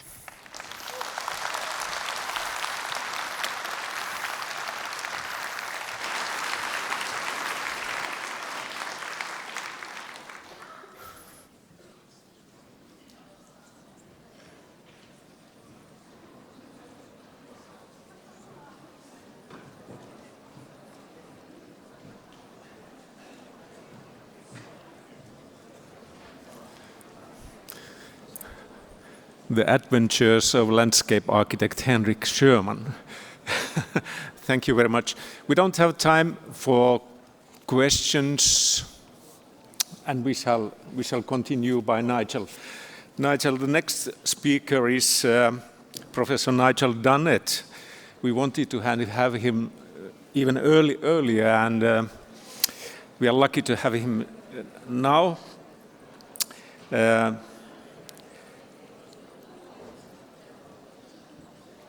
Ahaa. Te muistatte, että piti nousta seisomaan ja tehdä jotakin liikehdintää. Okay.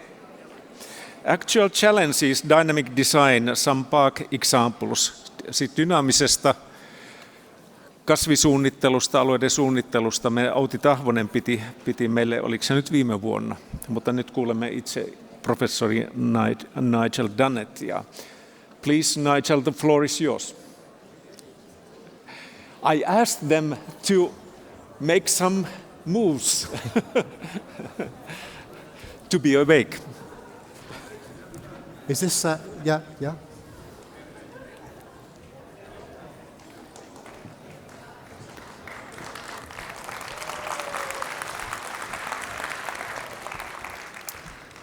Okay, so it's me or free beer, I think. Yeah.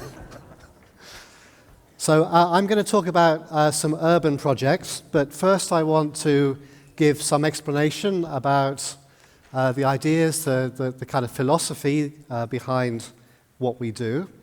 And I guess I should say at the start that this talk and the work we do is about principles, it's about ideas, because of course from the UK I come from a different climate, although looking at your winter this year, maybe you are going to be living in the UK climate very soon, because there's no difference between the winter here and the winter in the UK at the moment. In fact, we have more snow. I left yesterday and today. My garden is covered in white snow, and it was really kind of interesting to come to Scandinavia and find everything green a lot of places. So, in my work, I have developed, or I think about, two slogans or two catchphrases. And my work is related to the use of plants, planting design, plant-based landscapes, plant-rich landscapes. And I guess these two things are connected, but they're different, and I want to explain a little bit about what they are. And although I say planting design here, I think you could equally say landscape design, landscape architecture, garden design for this. But I see it very much as an art form, and I think it's something that I always have to remind myself about, that this is an artful thing to do, because so much landscape and garden work comes down to being very functional, and it's about just making things survive and work. But when I talk about an art form, I do not mean making things that look pretty, that look beautiful, that look nice. I want to explain a little bit more about what I mean by that. So planting design is an art form tuned to nature, learning from nature, just like many of us, and as Henrik has explained. But again, it's not about making things look like nature, trying to copy nature and make a picture. It's about making things that work like nature, that have the processes and the dynamics and the change over time of natural systems, and learning from that to make what you might call designed plant communities. And then the second catchphrase or slogan is very much in line with the whole theme of this meeting and from what we've heard earlier on, that planting design, the use of plants, the creative use of plants is an essential. It's not something that's nice to have, it's now something that is essential, that we must have for creating healthy places and livable cities, or livable cities and healthy places.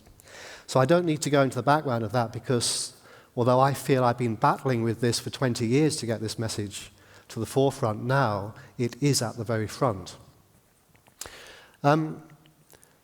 Now, the reasons for why we do what we do are very personal, and of course the reason I work in a very ecological and sustainable way is because I believe that this is the right thing we should be doing to meet the challenges of the future. But there's also a very personal and human side of it, and I think in all the discussions about the climate emergency and climate change and adaptation and sustainability, it's very easy to get tied up in the science and to lose sight of the human element. And I can only, although I'm involved in a research environment where we do lots of surveys and questionnaires and interviews, in the end I have to bring it back to my personal experience. And I think maybe this is something that is shared by perhaps all of us here. So my personal journey started very young, as a child at infant school. And then growing up as a teenager, I became a complete fanatic about gardens and landscapes and plants. And I guess my personal journey to where I am now started as a teenager because I had a huge experience of gardening and working gardens and reading. But I also started to explore the natural landscape. And I guess I began to experience, like I've said here, the beauty of the natural landscape, and we all have our own reference points. And I started to think, I am feeling things in this beautiful natural landscape that I never feel in a garden, that I never feel in a design landscape.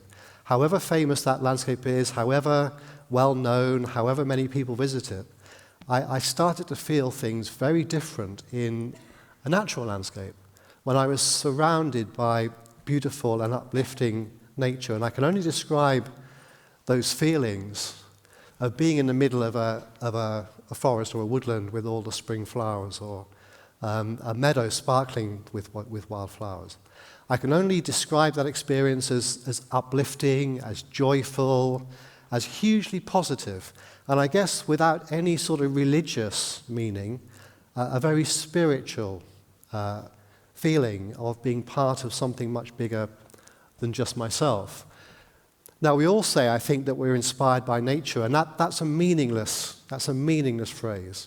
Because as Henrik said, I think, nature can be very frightening, it can be very ugly. I think the vision of nature is a very personal one, but for me, it's dramatic, exciting, natural environments, and very often where there's a flowering component. So I started to think, well, why? Why am I feeling such different things somewhere like this than in a garden? And I guess there are many reasons, and one of those reasons is that there's, of course, a sense of rightness to the plants growing in their natural environment. They're there because they battled through all the pressures and all the competition, all the physical factors to be there, and they are exactly suited to those environmental conditions. But I think there's another bigger thing about this image, that there's the whole system there, of course, and where you have the fallen wood and all the decay and all the microorganisms, as well as the flowering plants and the layers of the ecosystem. It's a complete functioning ecosystem in itself. And I guess these two things I rarely saw in gardens. I rarely saw gardens where the plants had been chosen to be exactly right for those conditions. And I never saw in gardens or design landscapes this idea of the complete system, the complete ecosystem working together.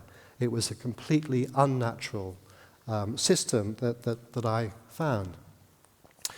I guess the second thing that I started to think, well, this is very different, was just the way that plants grew with each other. And this, what I can only describe as intimate, intricate associations of one species with another, so that you can't really see where one plant starts and one plant stops, is, of course, something very beautiful and full of smaller scale fascination. But again, as I was growing up, I never saw this in gardens or landscapes. In gardens and landscapes, individual plants or groupings of plants very clearly separated from each other, and this complete intimate joining was never really there for me. And I guess experientially, there was this sense of larger scale drama and this joyful and uplifting feeling of being completely part of something. But I think the other thing is that, maybe I'll try and explain this, is that I think it's a very active, engaged experience to be surrounded by something like this. And very often our experience of gardens and design landscapes is a very passive one. It's a low energy experience because we have our hardscape or lawns and maybe planted areas, and you stand back and you look at the planted areas and you say, oh, that's nice. But you're an observer. You're kind of some way separated from that experience.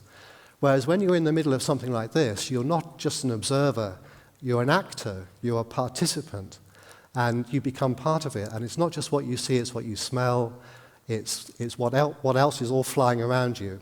It's a complete immersive experience. And that was something I rarely found in gardens at the time.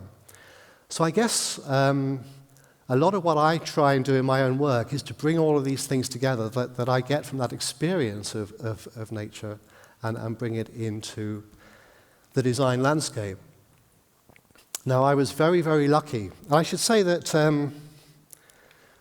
although I talk about a very personal experience, I think this is a very shared experience, and I'll talk a little bit more about that in a minute. I think you don't have to have an upbringing or grow up in nature to be able to feel these things. Now, I was very lucky a year ago, in the spring of 2019, to be in California, in Southern California, in the deserts, when there was a super bloom, when the deserts came to life after a wonderful warm winter.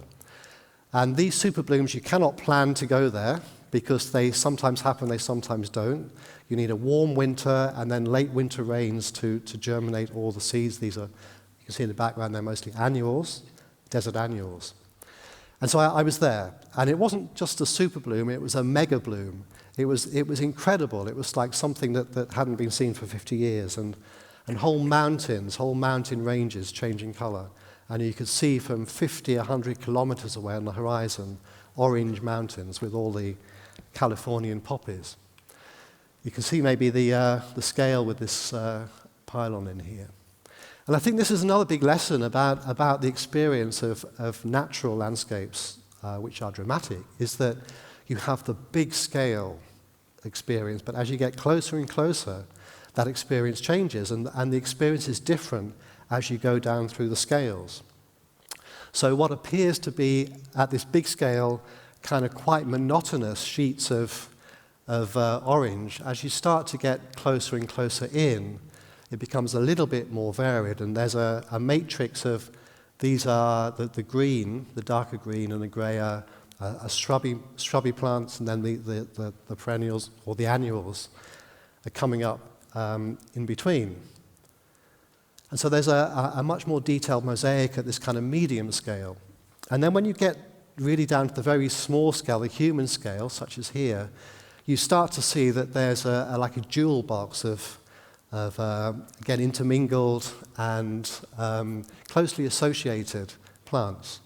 So you have this fascination or beauty at the really small scale, but then you have, as you move out, this kind of wonderful big-scale experience. And people often ask me, all these natural gardens, naturalistic gardens and plantings, they're all big, they're like big fields. Can we do them in small spaces? Well, of course we can. It's just that the experience starts to become different as you start to become closer to it. Now, of course, for such a huge natural phenomenon, it attracted huge crowds of people, and you can maybe see some of them there just walking along this trail to come and experience this. In fact, it got a huge amount of negativity because millions of people drove for hours and hours and hours to come and see this, and of course there was a lot of concern about damage. But it was really interesting to see how people wanted to experience this. So of course we have some quite well-behaved people on the paths, but most people did not want to stay on the paths. They wanted to kind of get in amongst the flowers and experience it as part of it, that kind of immersive, that active experience. Now, again, of course, this was hugely criticized because of the potential damage, but it was also hugely criticized because it was seen as a very shallow, a very superficial experience, because most of this was kind of Instagram moments, people coming in, having photos taken, going off again. and a huge amount of negativity. And it's true, it's kind of quite a lot of this of people almost swimming in the flowers and having their photos taken. Now, I don't see anything negative about this at all. I see this as a hugely exciting and positive thing, that people want to spend a huge amount of energy and time to go and experience this dramatic, incredible natural phenomenon. And also, as you can maybe see from this image, the majority of people going out to do this are younger people. And there's a huge amount of concern about how to bring newer and newer generations continuously into horticulture and landscapes and gardens. And I guess this is one of the things, is to make it exciting and to make it dramatic and to make it uplifting and to make it positive. And so much of our garden talk, particularly in sustainability terms, can be so dull and so kind of unexciting that we need to make it work for people as well. I think in my work, what I've tried to do is make this experience, but in the local park, in the street, in the backyard, so that people don't have to get in the car and drive for hours to find it or look at it on the internet, that it's just around the corner or it's part of the everyday environment.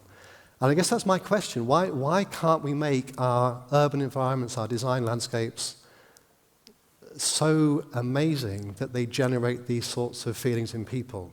So it doesn't just become something that just a few people who can afford to drive somewhere to find it can experience. Why can't it be part of that everyday experience?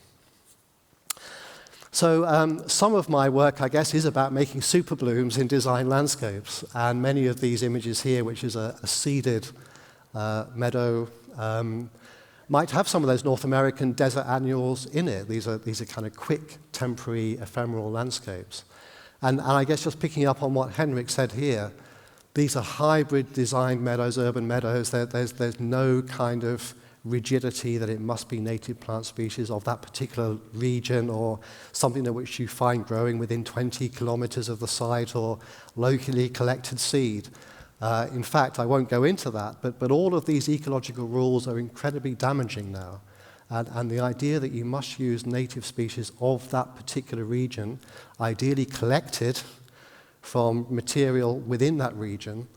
Certainly in the UK, there's research coming out now that this is actually causing a decline in suitability of those populations of plants to our changing conditions. And what we need is genetic variability and a bigger genetic pool rather than kind of localized inbreeding in terms of the challenges we face. So this is cosmopolitan designed nature to create a cosmopolitan designed natural experience.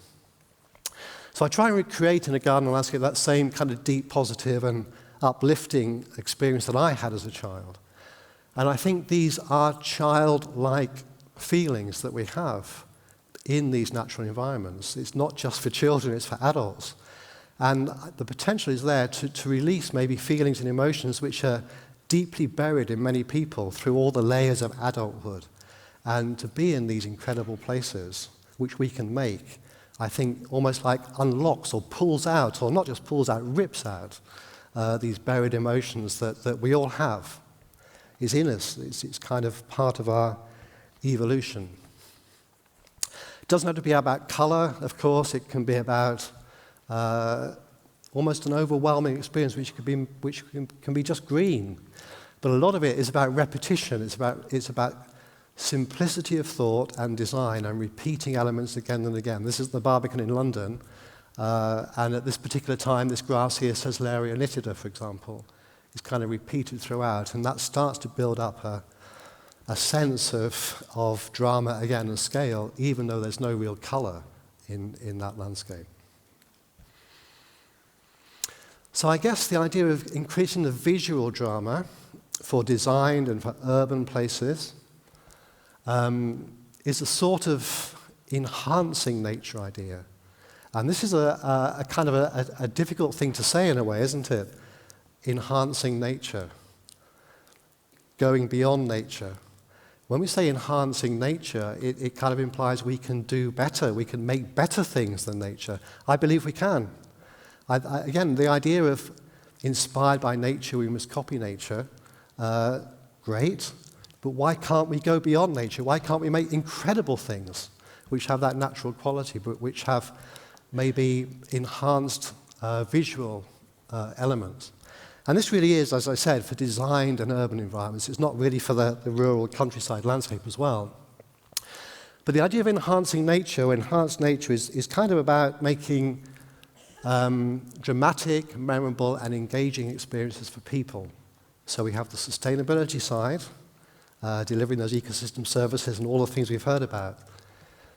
Can we do that at the same time as making incredible experiences for people? Yes, we can.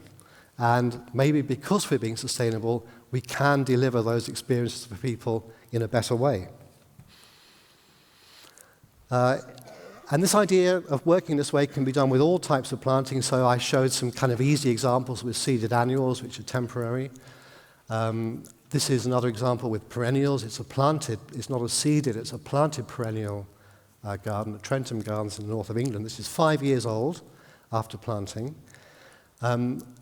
I tried to create a meadow feel, but using cultivated forms or near relatives of a lot of native species to kind of enhance that visual effect, and just a sense of scale, I guess, somebody walking through it. So again, it's this kind of active, immersive, positive experience of something like this to about this sort of height. And I guess I also deliberately used the meadow idea and enhancing the meadow to move away from the sort of prairie idea, which is very common in this sort of perennial naturalistic world, to think, well, have we got European reference points, not just North American reference points, that we can start to work with in this enhanced way as well? I guess we had our biggest opportunity to express these ideas and to bring a huge audience to them 6 or 7 years ago in London with the 2012 Olympics, where my colleague James Hitcher and myself were the main principal planting designers and horticultural consultants for the London Olympic Games. And the Olympic Park in London is now a public park. It's a city neighbourhood park, hugely used, but it was designed to be a world venue as a backdrop to the sporting events. I guess these images give a feel for the design concept, and again, it was about trying to turn on its head traditional ways of thinking about parks and gardens. So I guess for us, the English tradition, big areas of lawn, clumps of trees and flower beds or flower areas. Here in the Olympic Park, it's mostly meadows, woodlands and wetlands with islands of lawns set within it, so that, again, in the middle of these spaces, you are surrounded by that enhanced natural experience. And most of this has been seeded, so apart from the trees and the lawn itself, this is all created through seeding of perennials or annuals. So, for example, here, apart from the trees, everything you can see really is seeded. So, for the first time in the UK, we proposed creating probably, I would think, 70% of a whole huge park. It was the biggest park in Europe when it was done, through the use of seed rather than traditional planting, or in addition to traditional planting. And these are seeded meadows with native wildflowers, but you wouldn't find anything like this in the countryside. So these are, again, enhanced native wildflower mixes, where we have a simple list of species, maybe 10 or 12 really good, long flowering species, and that's the key point. And also, it's a flower-rich mixture with very few grasses in there, so we're really trying to maximize the flowering impact. So it's something you would never find in this combination in the countryside. The kind of strange thing, the difficult thing is that most people seeing this, of course, says what wonderful wildflowers and how natural. But everything you see in these slides is totally artificial. Now, I guess one theme that I just want to emphasize through these showing projects is when we start to work in a more sustainable way and work differently, it's transformational and it's hugely challenging. It's challenging to all of us, it's challenging to people who use landscapes, it's challenging to people who maintain landscapes, because everything is different.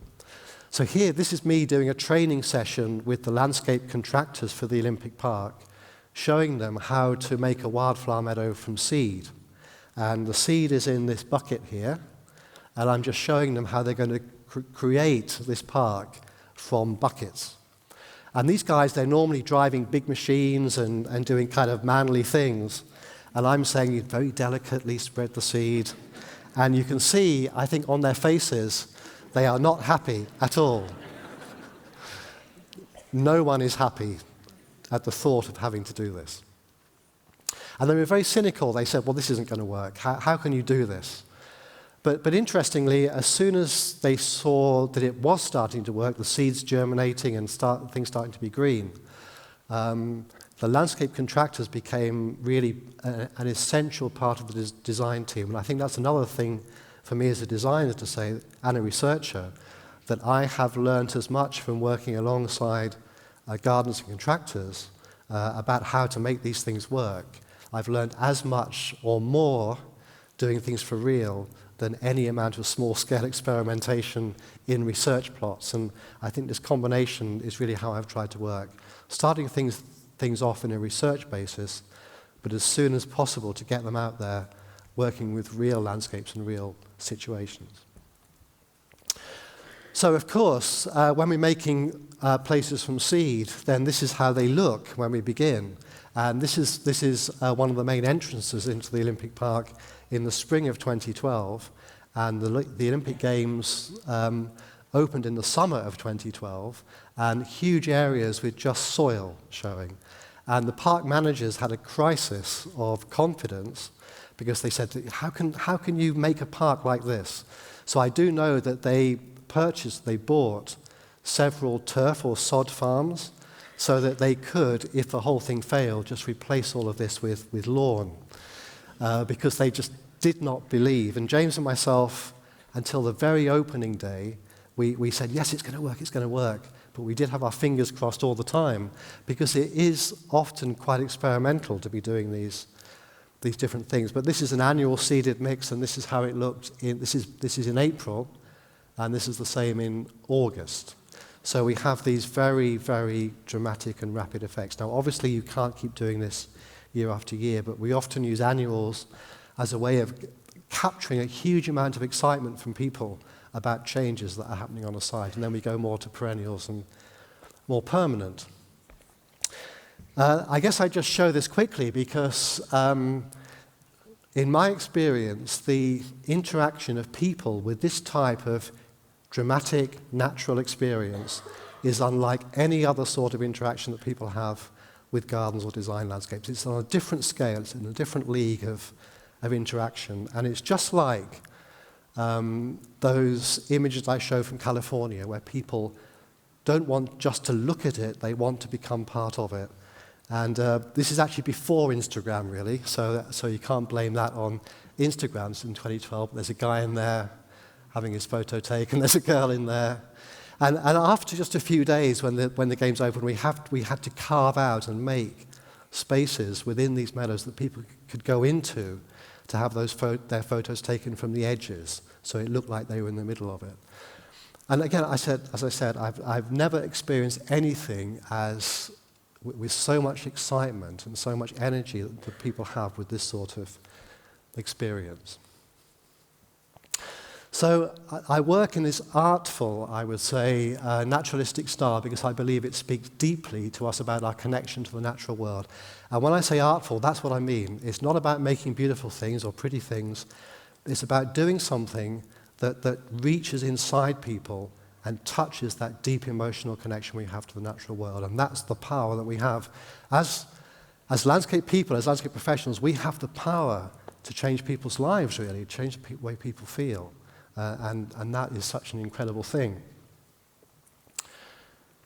And I'm a botanist and an ecologist and a scientist, but as soon as I started really doing these things for real, in real landscapes, I soon became more of a sociologist because of the incredible interactions that I saw that people had with these types of landscapes. So I will show this really quickly. A lot of the ideas I talk about and these ideas and this philosophy is in this book which was published last year, Naturalistic Planting Design. That was my title, and then the publishers put the little line underneath, the essential guide. So I didn't say the essential guide. That's up to those of you who might want to read it to decide if it is. But it's kind of an outline of naturalistic planting design. So very briefly, that was my first kind of strapline, but the second one is a little bit different, and it's, I think in all of my career over 25 years, I've tried to fight the battle, it has been a battle, to move the consideration of gardens and landscapes from being beautiful things which are ornamental and kind of cosmetic to a consideration of gardens and landscapes as the most important things we can do. And I think the problem we have in the UK, and maybe here, is that, well, certainly in the UK, is because gardening and gardens are such a common thing, they're not really seen as serious things. They're a little bit light-hearted, a little bit fun. And I guess what I've tried to try and say is, yes, of course they are, but as well as being light-hearted and fun, they are maybe the most serious thing that we could be doing now, to take garden thinking and put that into the whole debate about how we meet the challenges of the future. So I won't dwell on this. We've heard it many times before, but I think the three big challenges we do face are, of course, the climate emergency, and your winter is showing that physically to the whole population, just what that is going to mean. The increasing urbanization and movement of people from the country to the city and the densification that brings with us. And of course, the thing that many people are saying is equal to the climate emergency, the extinction emergency and the loss of habitats and species and biodiversity as well. And all of these things are within our power to start to do something about. So, my theory, my hypothesis as a scientist is that these are big issues, big problems in cities, and a large part of why they are huge problems is because we've lost nature and soils and vegetation from large areas of our cities. So one of the kind of ways that we can start to address that is to bring the soils and the nature and the vegetation back in, to soak up the rainwater, of course, to clean the air, to cool things down. But the problem until now has been that it's done in a little bit here, a little bit there. So a green roof is nice, a rain garden is nice, but an individual rain garden or individual green roof will have a little tiny effect, but really it won't do very much. What we have to start to think about is that it has to be done everywhere on a big scale. It has to be completely transformational. And this is where garden thinking has to come in, because to make it work, just like Henrik said, the rewilding idea, just leaving things alone and just letting everything come up and do its own thing, that's interesting, but it's not going to be enough to work in cities with people. What we have to do is we need to plan for it, we need to design for it, and I think the most important thing is that we need to nurture it, we need to look after it, we need to bring it along. And that's why the garden, landscape, horticulture thinking is so important. I won't even spend any time on this, but I love this image from the Chicago City Hall roof garden, where half of the roof has this incredible, diverse roof garden on it. Half of it doesn't, and you can just tell the difference between the two, can't you? In terms of people's experience, water, heat, biodiversity. We don't need to go into that. So, to be effective, I'll just read this out. New urban greening must be on this large transformational scale. It's my feeling, having worked in this field for 20 years, and I'm trying to make this in a positive way, delivering ecological benefit and ecosystem services is too important to be done by ecologists. It's too important to leave ecological fixing to the ecologists to do, because certainly in the UK, we have a very narrow way of thinking about how we should be doing that. And it's my thought is that the nature in cities idea, the urban ecology idea, has been around for maybe 50 years or more. People have been talking about this, particularly in Scandinavia, and it's still not mainstream in our major cities. So why isn't it mainstream? It's not working. We have to have a different approach, a different way of thinking to start to make this transformational, radical greening happen. Because in the city, we don't have natural soils, and because the climate is different to the surroundings, We cannot use native plants of the region by themselves to do this. It just won't work, and Henrik's explained why. It really does have to be beautiful. It has to work for people too, and so much of the thinking it takes people out of the equation. And so much ecological thinking almost wishes that people were not there. But in cities, we have to say that cities are for people, and everything we do has to work for people and with people. So really, I think that the change in thinking is that we have to make a new nature, a sort of future nature, which might be really different to what we have now, and we might have to change our way of thinking, and we need to have a sort of artful ecology approach, not just a pure scientific ecology approach. And of course, the other thing, which is a shift in thinking, which is happening on a huge scale, is that in high-density cities, the idea of landscape being about parks and gardens and green spaces is a really old-fashioned one, of course, now. And to do this transformation, it just won't be enough to work in parks and gardens and traditional green spaces. And so we do have to kind of consider all of these other places that might in the past have been seen impossible for horticulture or for landscape. And these are some of the most exciting possibilities: the roads and the sidewalks and the pavements and the parking lots, commercial developments, business parks. This may well be the future botanical business parks, and not the park or the garden, or not only the park and the garden. So we have the power to cool down and to dry out and clean up our cities with beautiful planting. And this, to me, is why I got into this to begin with, is because we can do the cooling down, the drying out and cleaning up with green infrastructure. But how much green infrastructure is really beautiful? It lacks a real design element and a horticultural consideration because of the ecological and engineering drivers behind it. So I guess that's where I'm coming from, to do all of these incredible things and make the most beautiful human experiences as well. And of course, by doing this, we can bring biodiversity, wildlife and habitat into places that you would think might be impossible for them to thrive. And our cities could become better than the surrounding countryside in some ways for biodiversity. That's already happening.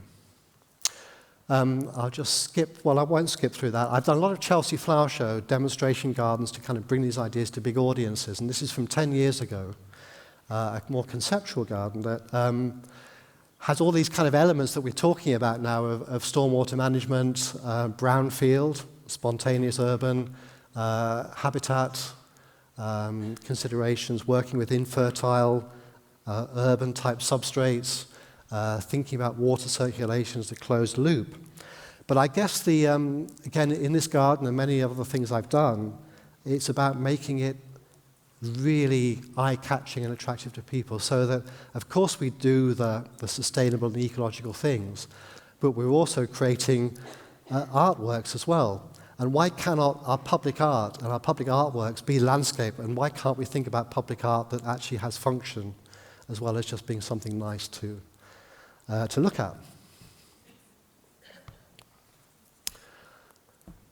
So I guess in terms of the principles, and I'll finish off with a project showing how this is applied, we've worked with the idea of designed plant communities for urban applications and really learning from nature, natural processes. And this is how we make things sustainable, that we have a lot of those natural processes which doesn't create something completely self-sustaining, but it helps making things which are self-sustaining. So we're looking to create high ecological function. Of course, we're working with climate adaptation. We're looking to the future to do things now that are going to work with the challenges we face. We're looking at low input, so we're reducing or eliminating the need for irrigation water, for fertilizers, for any sort of chemicals. And as a result, partly as a result, we look to make things that are easy and simple to maintain. And this is part of the context in the UK, but I think everywhere.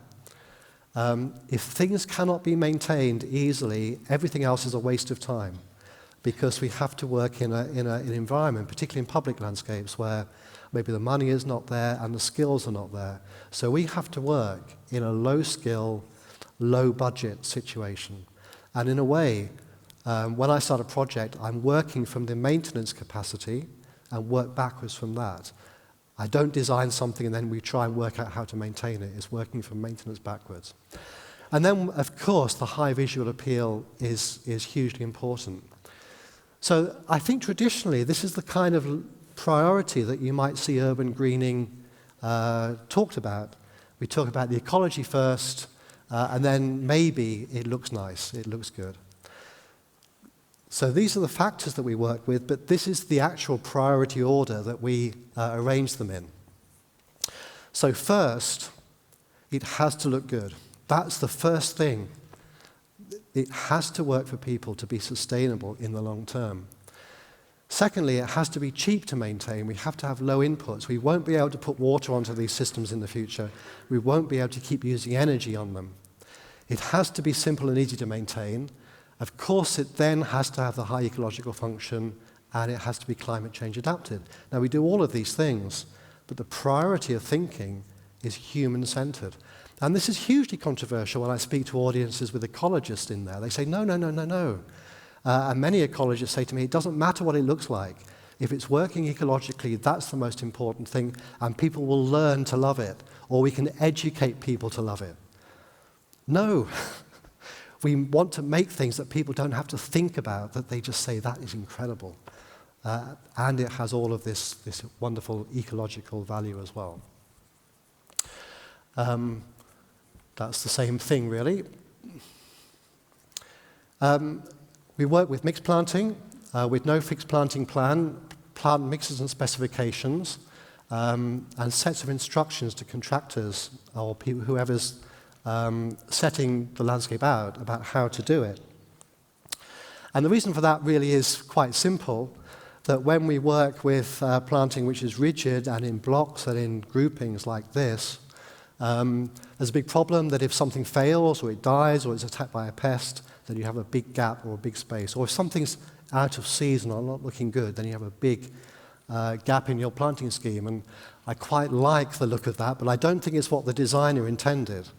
And so when everything is segregated and set apart, we have huge problems. So this is the first project I ever tried this mixed planting approach on about 15 years ago. And it was a roof garden on this building here, and I was given this space to design a roof terrace, a roof garden outside. Had to look good every day of the year because people use these rooms for meetings.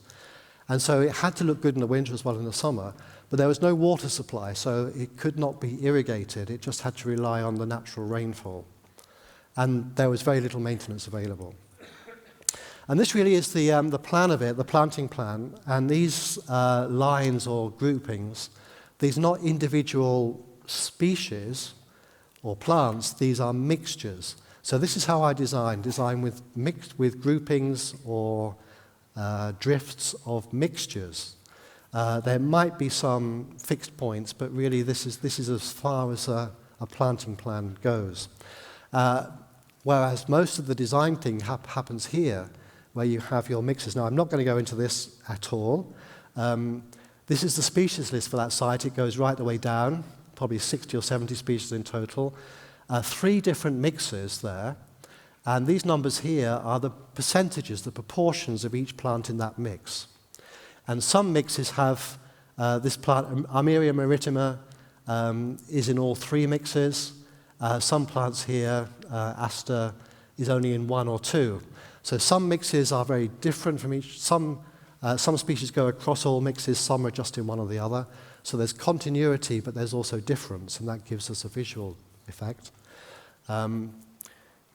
We know the total square meters of each mix, 150, 40, 150. And also we know the planting density. Now this is a roof garden with small plants, high planting density, and we do tend to plant high density. This is very high, 20 plants a square meter. So if you know the proportions of each species in the mix, if you know the areas, and you know the density, you can work out the numbers you need for each species.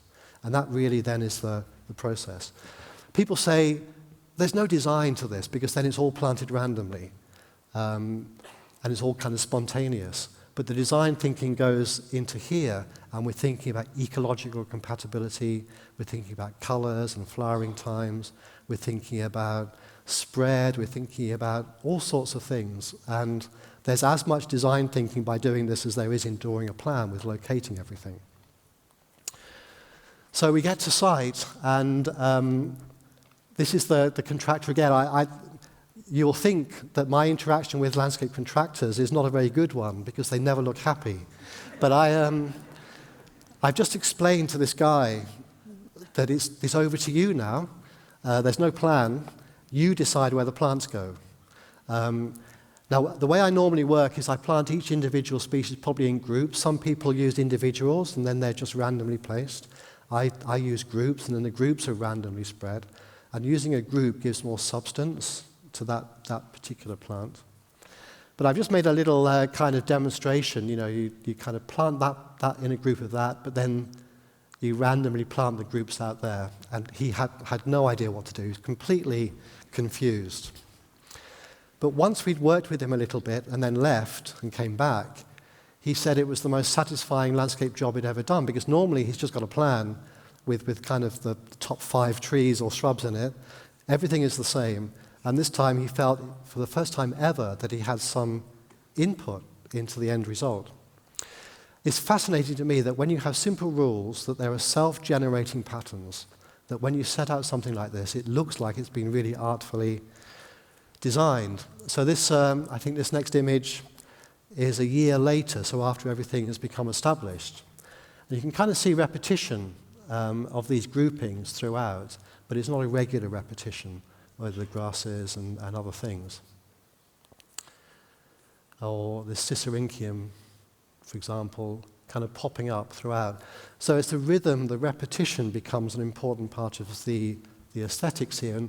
And there's a whole succession of things coming up one after the other, after the other, after the other, for months and months and months to give a continuity of display. Now, I'm a university person. I have students. I can tell what to do, and they will do it for me, usually. And I'm a little bit cruel because I sometimes like to think, well, what would this look like if there had been a plan, a design for it, a planting plan? So I ask students to go in and map out every individual plant to see how it would have looked if there had been a plan. So this is that same planting a year later. And you might try to plant that. A lot of German perennial planting plans look like this, and they're just impossible to interpret. So this is why the random planting method is so good. I tend to work with maybe a maximum of 30 species, but it's crazy to go beyond that. Maybe more, it's 10 to 15, 20 species in a mix. Planting with perennials and grasses, 9 to 11 plants a square meter. We aim to get very quick vegetation cover. That really controls the weeds. A big maintenance thing, I work with plants that form clumps, that they don't spread crazily. They kind of stay where they are.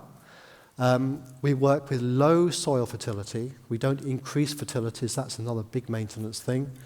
I tend to put more later flowering species in, fewer early flowering ones, because the early flowering ones look great amongst the foliage of all the later flowering things.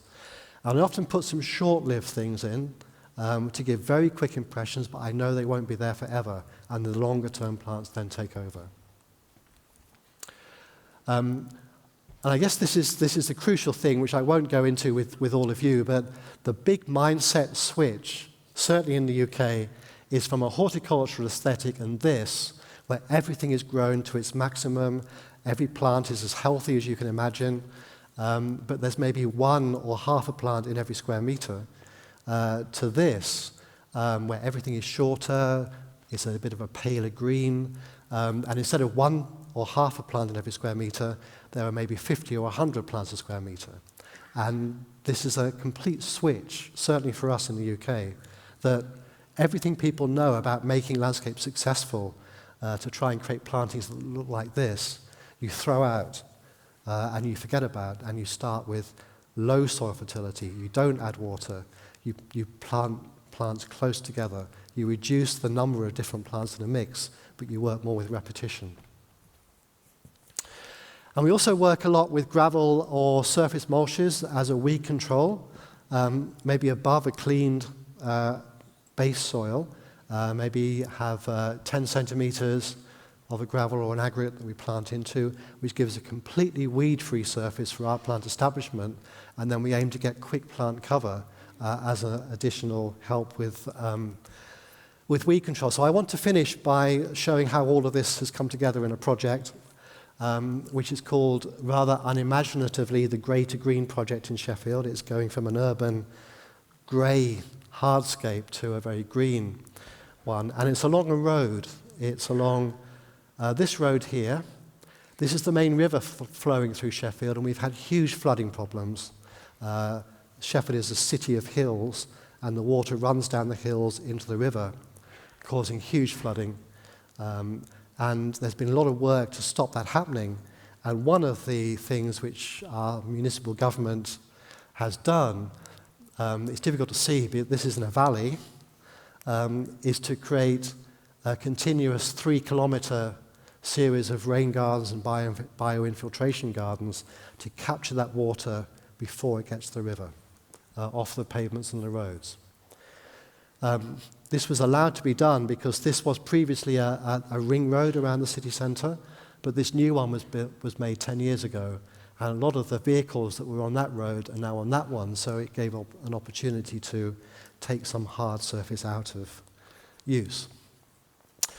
This is kind of the brief that we get. We've done phase 1, which I'll show you. We're now doing phase 2, planting that. This was the brief for phase 2. The city government said, we've got very low skill maintenance. So we can give resource for establishment, but after that, we've got very little money and very little skills to look after it. What we would like you to do, and we try and do this, is establish everything at the beginning with only minor management or maintenance each year. But then perhaps every 5, 7, 10 years, we can go in and do significant editing or replanting. So we kind of set a process starting which sort of looks after itself, but then maybe every 5 years, 7 years, we can go in and do some major changes to it. So that's kind of the thinking there. And this is the streetscape, and we really had from this wall to play with. This is a collaboration with Sheffield City Council, and they asked me and my students to come up with feasibility studies and ideas, and this is one of my students' pieces of work, and this was really taken on by the city government as the basis for the scheme, and it was used for fundraising. But the key thing here is that the water will flow into it from all along the edges. There's a pipe underneath which takes any extra away, but it is open to the base as well, so that it can infiltrate mostly into the soil. So we have a different situation. We don't have rock or clay underneath. We have a draining soil. This is in a city with 500 or 600 years of industrial build-up, so there's a lot of industrial rubble and bricks underneath here, so it's quite free draining. This is the outline scheme, and all the green, the continuous rain gardens and bioswales. It's the UK's largest retrofit water-sensitive bioinfiltration scheme. It's also the longest green street in the UK. This is some of the marketing or kind of publicity information, but it was very much about multifunctionality and cycling, walking, resting in a green environment. But interestingly, a big thing, this was funded by European Union funding for economic development, was to make a fantastic landscape to stimulate new investment within this part of the city. Just finally, the scheme here, 2 different colours. The greeny blue, these are all planted areas that will take rainwater runoff, and the yellow ones are a bit higher up. No water goes into those, so these are dry all the time. There's no irrigation, so the yellow ones are totally dry. The blue-green ones receive the water. That's one of the mixes. So I'll just show you the change of this over 4 or 5 years, and I think another thing I would just say is we often see, or in my experience, we often see schemes when they are new in the first year. That doesn't tell you very much. What you really need to know is what they look like 5 years, 10 years. So I'm going to be showing you mostly not how it looks like in the first year. So the construction and the scooping out of these shapes, and then backfilling with engineered soil, and then the mulch, the aggregate surface on top. That's the composition there. 70% crushed local stone, 20% city waste, green waste, and then 10% of a silt loam for the chemical exchange properties of soil. And then 100 millimeters of surface gravel mulch that the plants went into.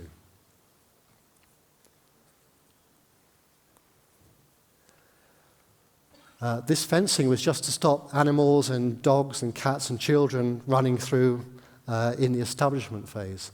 And this is just at the very start of planting. Randomly planted, like I said before, with the mixtures principle. So this is in spring of 2016, just after it had been planted. Very hard looking, but part of what we had to do was give a good winter appearance, and this mulch, this stony surface mulch, was part of the idea of having good winter appearance in year one. I guess the thing about this next images is that this is 4 months after planting. So it was planted in the winter of 2016. This is May 2016. And a lot of these are quick flowering, short-lived plants giving this meadowy feel immediately. And in really high-profile positions, it's really important for us to have a very quick visual impact. Most of these things, the flowering plants you see there, they're not there anymore. They were just there for year one and year two. So we immediately have this transformational visual effect along the street. But like I said, year one images are really misleading when you look at landscape schemes, particularly of this type, because it looks nothing like this anymore. And then these are more recent pictures, so everything is filled together, complete vegetation cover. And I just finish off with some images from this summer. These are pictures I took very early in the morning in the beginning of the summer this year, or last year. This is on an inner city street, so it comes back to the idea that this is high quality horticulture and landscape and planting, hugely diverse, with many species you would only see in really well-known private gardens here on the street, being maintained and managed under standard, low-budget, low-skill city government conditions. So these images are really from when there's nobody there, because the sun was just coming up like at 5 o'clock in the morning. But I guess it really comes to life when it starts to become inhabited and you start to see the city life happening around it. And what amazed me is just how quickly this has just become part of the background. This is an amazing 3 kilometers of diverse horticulture, but people just walk along it like it's just like nothing out of the ordinary.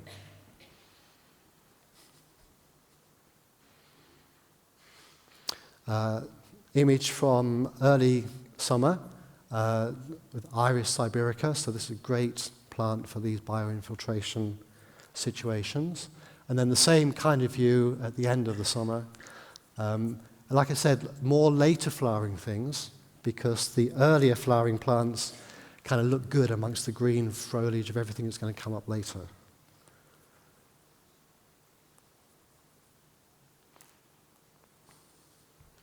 So an idea of that transformation, kind of the same sort of view.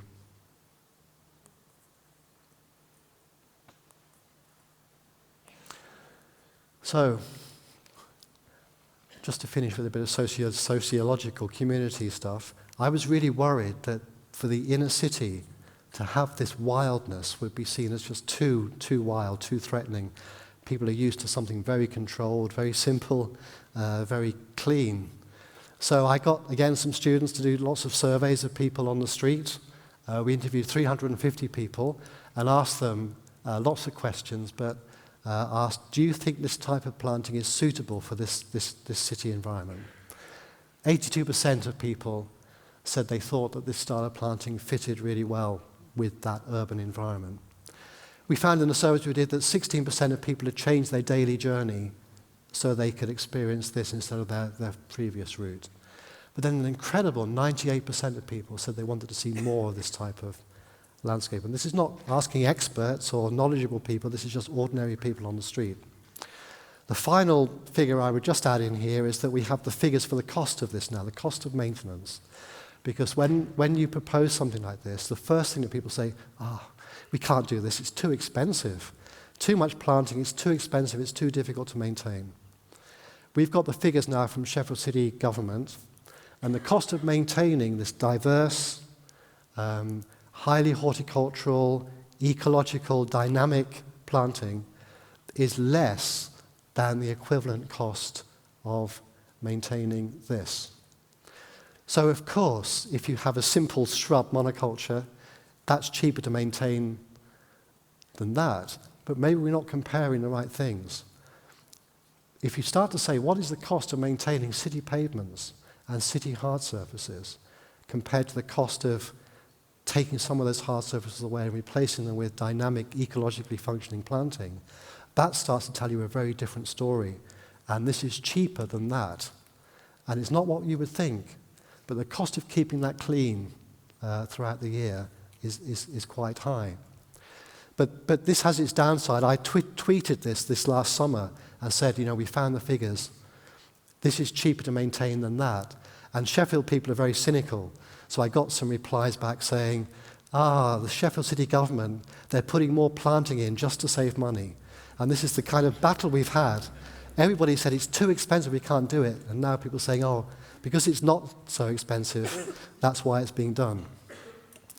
So people always ask me, what's it like in the winter? I took these photos last week, just 7 days ago, before it gets cut down.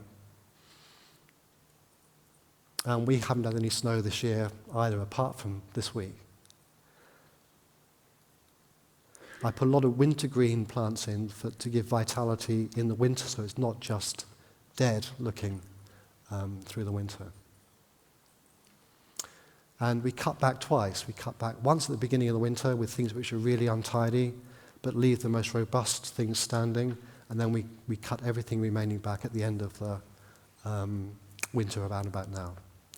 Okay, that's it. I finished. Thank you very much.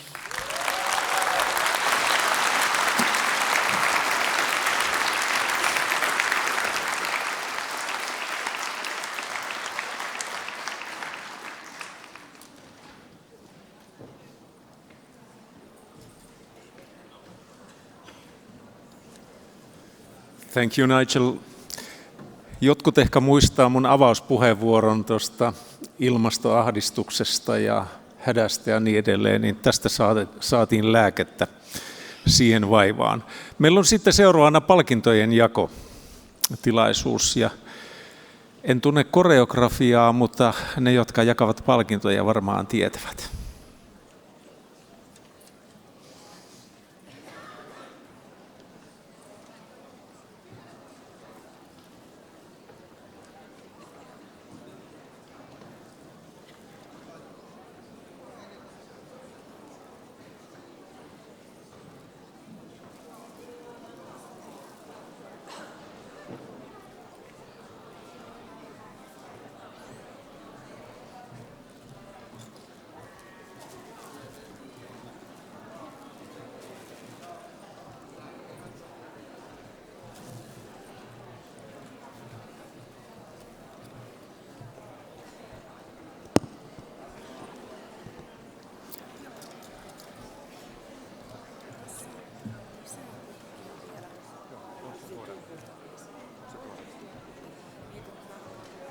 Pidetään tässä mikrofoni tästä puolta.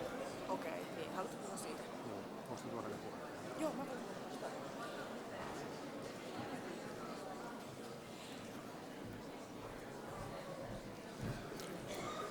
Odotaan vielä, että saadaan kukaan tuosta. Joo. Joo, minä kirjoitin vähän, katsoin ylös, että minä alas. Joo.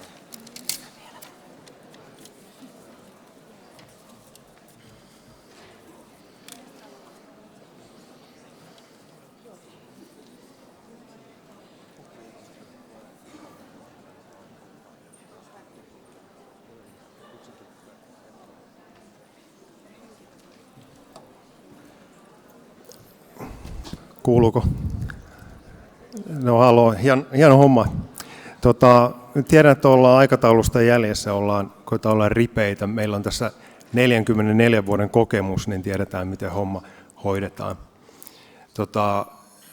Lapset Group on pitänyt suunnittelukilpailun tosiaan nyt 44 kertaa, ja viime vuonna järjestettiin se yhteistyössä Imatran kaupungin kanssa, ja minulla on täällä lavalla palkintoja jakamassa Erika Luhtanen ja Kaisa Pohjola Imatran kaupungilta, ja sitten Iina Vilpponen Lapsetilta ja 2 Jyväskylän yliopiston Varjoraadin jäsentä, Viivi ja Janina, Viivi Ollila ja Janina Jaatinen.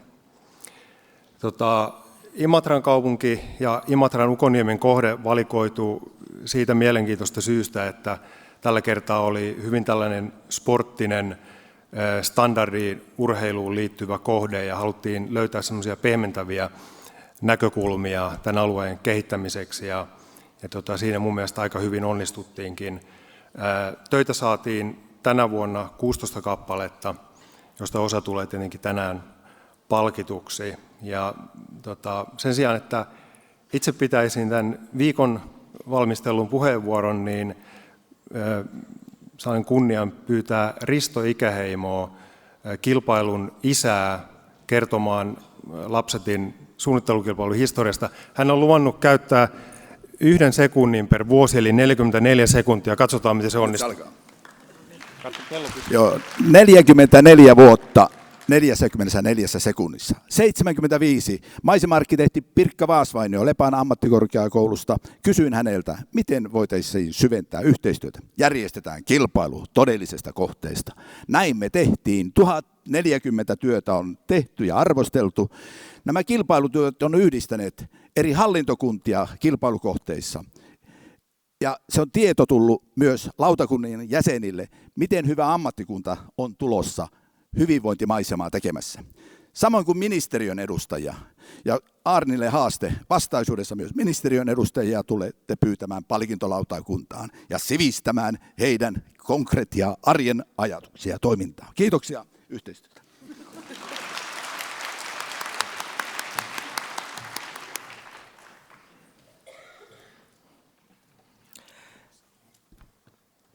Ukonniemi sijaitsee 5 kilometriä Imatran keskustasta Saimaan rannalla Salpausselällä.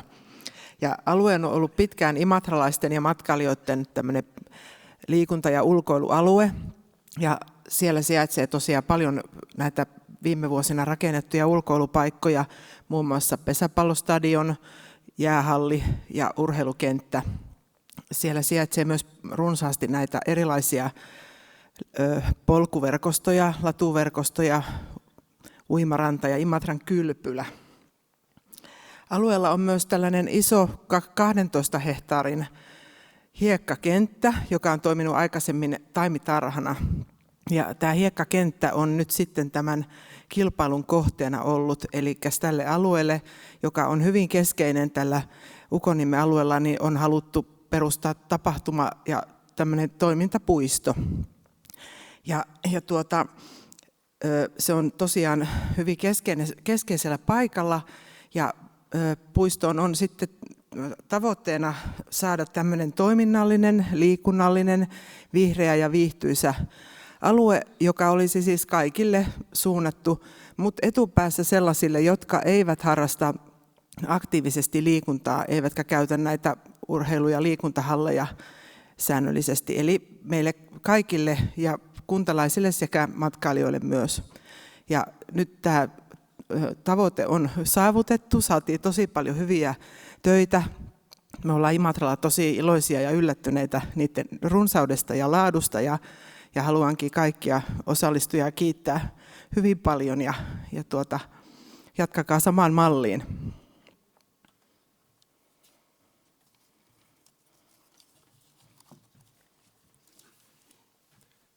Sitten aloitetaan varsinainen palkintojen jako, ja ensimmäisenä jaettavana palkintona tulee Varjoraadin valinta ja perustelut.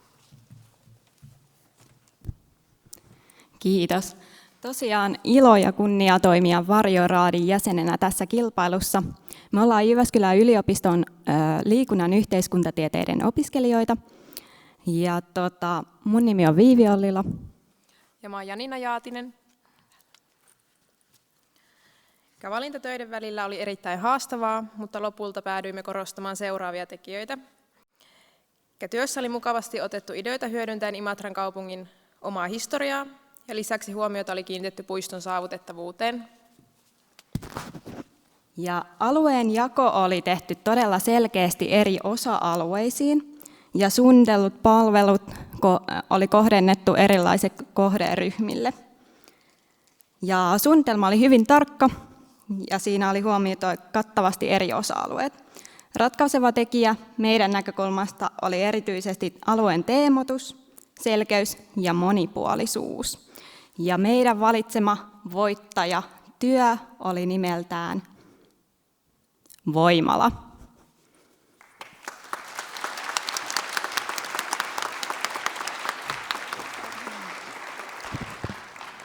Onko töiden tekijät paikalla?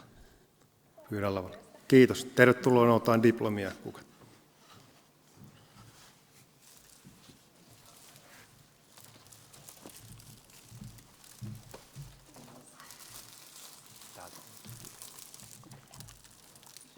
Kiitos.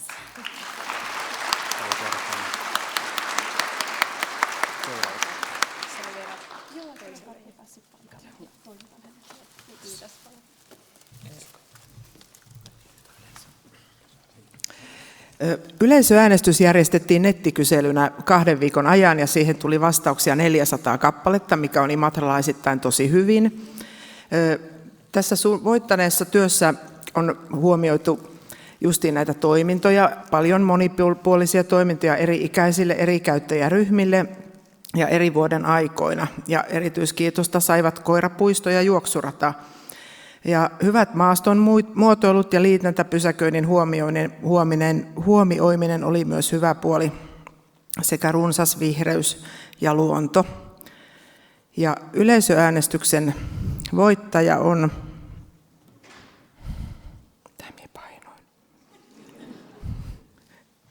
imatralainen.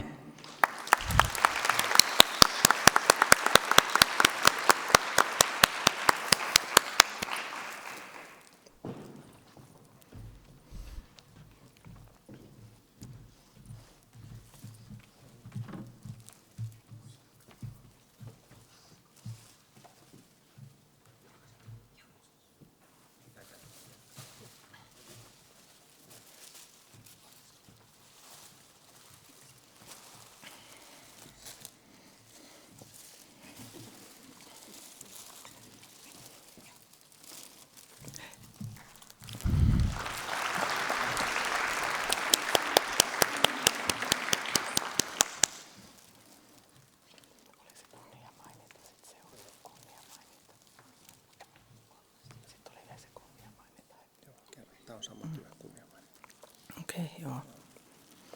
Niin, ja sitten me päätettiin myös antaa kunniamaininta yhdelle suunnitelmalle, ja siinä oli kriteereinä se, että siinä oli hyvin huomioitu paikallisuus ja Imatran identiteetti tuotu hyvin esille aina nimeä myöten. Eli kunniamaininnan saa imatralainen.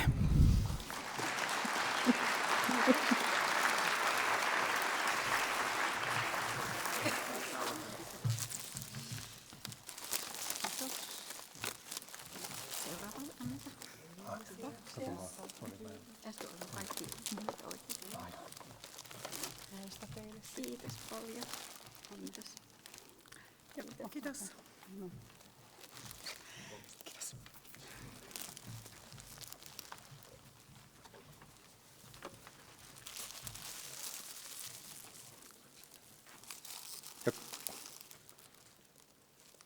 Niin, tässä tuli samalla paljastettua myöskin 3. palkinto, joka on imatralainen.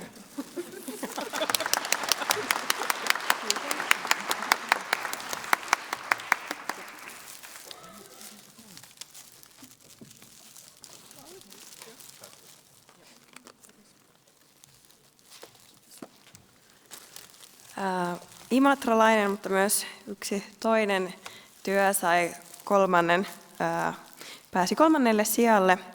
Ja tässä kolmannessa työssä esitystapa ja visuaalisuus ovat todella onnistuneita ja kokonaisuus on yhtenäinen ja työssä on todella paljon niitä ominaisuuksia, mitä Raati toivoi ja arvosti. Myös kulkureitit ja alueen niin kuin jaottelu on mietitty hyvin. 3. palkinto menee Virtaus.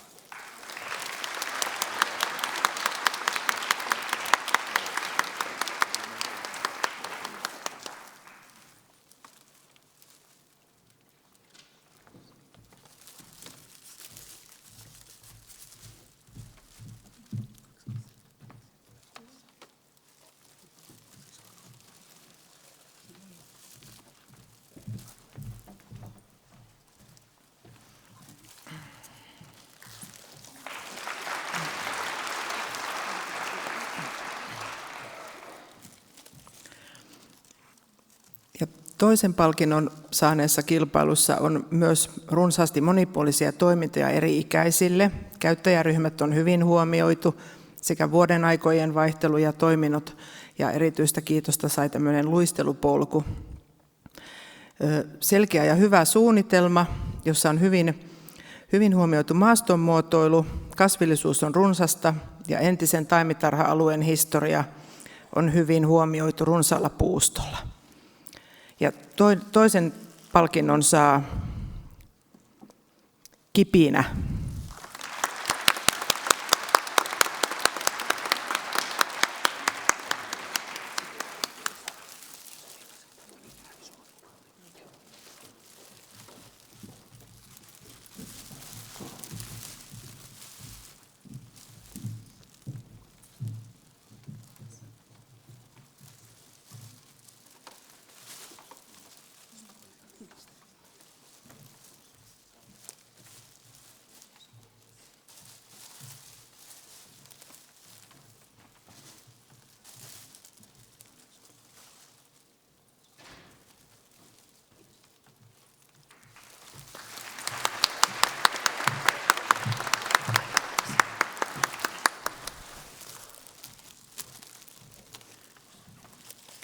Sitten suunnittelukilpailun ensimmäinen palkinto.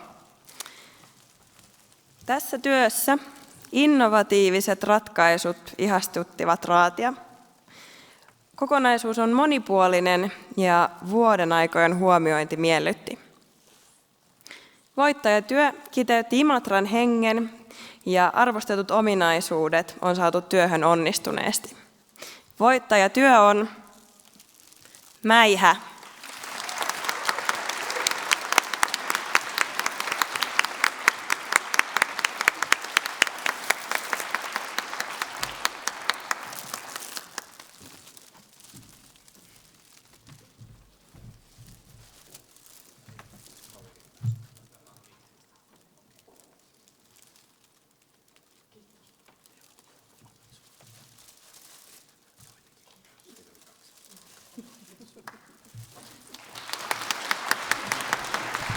Kiitos. Otetaan sitten vielä yhteiskuva tässä valossa, niin pääsette paremmin näkyviin. Vai näkyykö Päivi siitä? Kuinka tänne keskemmälle?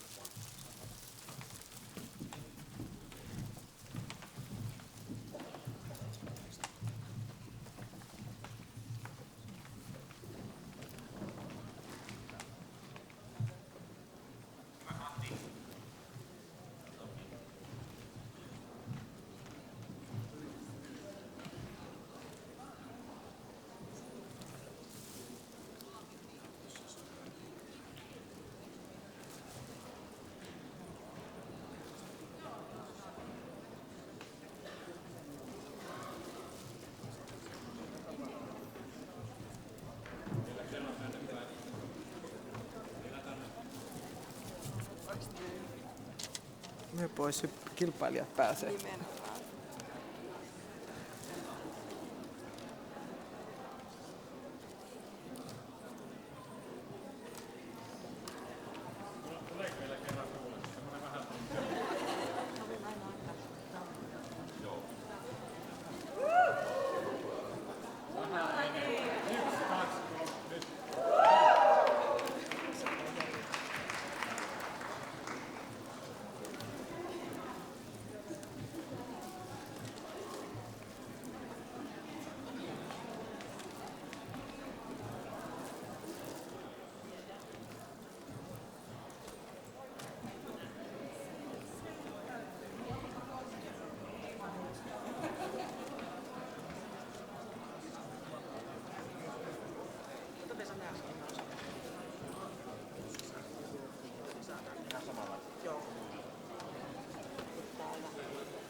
Tilaisuus jatkuu, eli pysykää vielä paikallaan, on vielä yksi palkinto jakamatta. Arvoisat viherpäivien osallistujat, jännitys kohoaa edelleen ja tuossa tosiaan aikaisemmin nähtiin loistavia esityksiä Henrikiltä ja Naitselilta ja todettiin siinä, että vihreä ympäristö jopa näin kesällä tuo kesän tänne talveen Suomeen ja saa meidät hyvälle tuulelle ja tekee meidän kehossamme positiivisia vaikutuksia. Vuoden ympäristörakennepalkinto on myönnetty vuodesta 1991 lähtien. Meillä on 3 tahoa, jotka tätä järjestää, eli Rakennusteollisuusliitto, Kivi ry, joka edustaa luonnonkivipuolta, ja Puutarhaliitto. Täällä meidän tuomaristo on jonkun verran paikalla, eli täällä näkyy meitä, mutta onko yleisön joukossa vielä joku tuomaristoon liittyvä? Siellä löytyy myöskin. On tiukka aikataulu, niin mennään ripeästi eteenpäin. Meillä valittiin noin 20, jotka olivat ilmoittautuneet kilpailuun, valittiin 5 top 5, ja nämä ovat Hovirinnan ranta-alue Kaarinassa, joka on veneilyyn, uimapuoleen, urheiluun, tapahtumiin erikoistunut alue siellä merenrannalla, hyvin erilainen kuin muut kilpailukandidaatit. Lasipalatsin tapahtuma-aukio Helsingissä, joka tunnetaan myös Amos Rexinä, on otettu erinomaisesti vastaan ja kaupunkilaiset ovat siitä pitäneet todella paljon. Lauttasaaren kartanoalueen peruskunnostus myöskin, tämä on Koneen säätiön hieno kulttuuriteko, jossa vanha kaupunkiympäristöön soveltuva kartano on sitten muutettu koko kansan puistoksi. Puistokansi Bryka, joka sijaitsee Kalasataman keskuksessa Redissä, on uuden tyyppistä rakentamista, eli siinä on käytetty kattopintoja ja tehty tämmöisen urbaaniin kaupunkiympäristöön ihan uuden tyyppinen alue. 5. kandidaattina tässä top 5 on Stoan aukio, ja Stoan aukio on todellakin Itäkeskuksessa sijaitseva. Tätä voisi sanoa monikulttuuriseksi aukioksi, eli on erittäin vanha perinteinen aukio jo tuolta 90-luvulta, mutta se on sitten uudistettu totaalisesti tässä viime vuosina ja siitä on pyritty tekemään tämmöinen kaupunkikeidas. Eli tässä on 5 finalistia ja näiden joukosta sitten meidän pitäisi löytää se paras.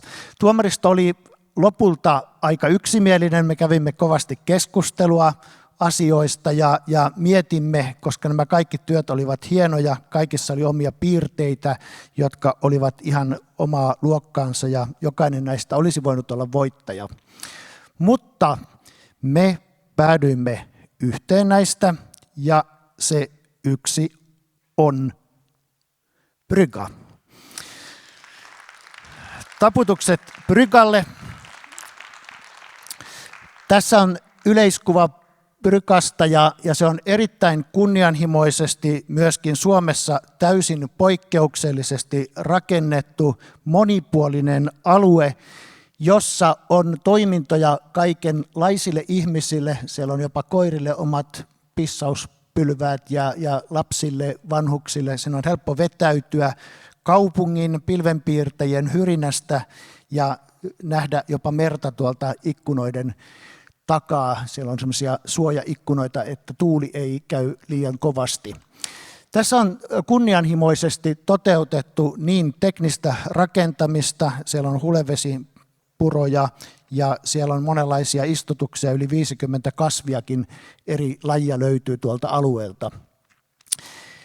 Ja tämä on kaikille avoin, osa kauppakeskusta, osa noita tulevia asuntoja, joita näkyy tuossa vasemmalla puolella.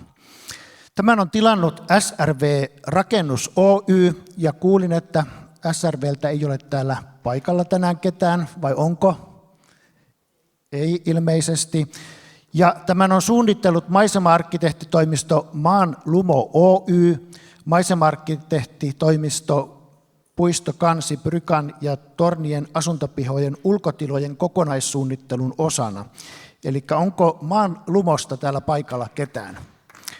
aplodien siivittämänä maan lumoa kutsutaan tänne estradille.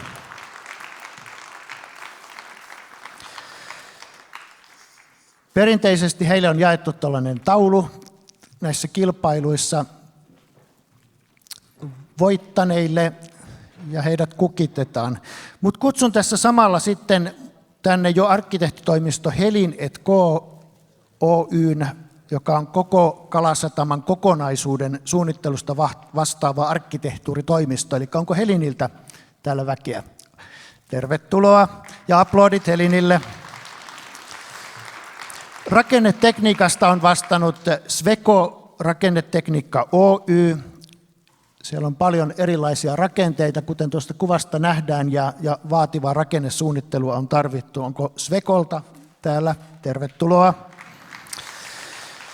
Sitovais Oy on tehnyt rakennesuunnittelun, puistokannen, junatien yläpuolisen osuuden sekä hulevesien teknisen konsultoinnin, eli tervetuloa Sitovais Oyltä myöskin.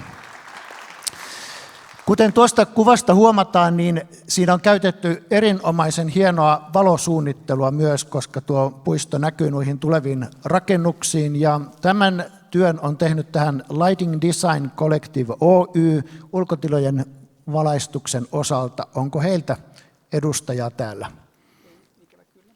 He eivät ole päässeet tänne, mutta taputetaan joka tapauksessa heille myöskin.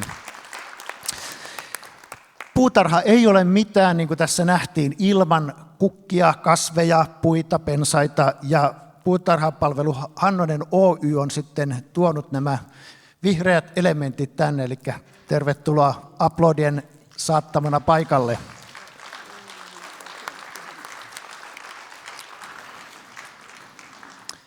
Jotta homma toimii, tarvitaan vielä LVI ja sähkösuunnittelua, ja Rambol Finland Oy on tehnyt tämän osuuden tähän työhön. Onko Rambolin edustajat täällä? Ei ole. Ei ole tällä kertaa.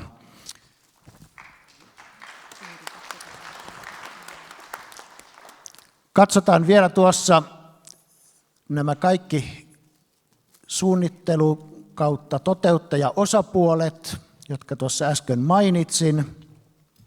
Ja muutama kuva vielä sieltä. Urakoitsija Terravais, Rakennus Huhka Oy ja Electrowaves valaistuksen osalta. Onko heidän edustaja täällä paikalla? Eli tässä näkee, miten on tuollaiseen vaativaan kohteeseen saatu esimerkiksi kasvit ja tuo maaston muotovaihtelu. Ja tässä vielä ajatuksena se, että pryka on tarkoitettu kaikille. Joo, Terravais urakoitsijana, onko paikalla täällä? Tuossa äsken vilahti se nimi, mutta sieltä tulee, joo.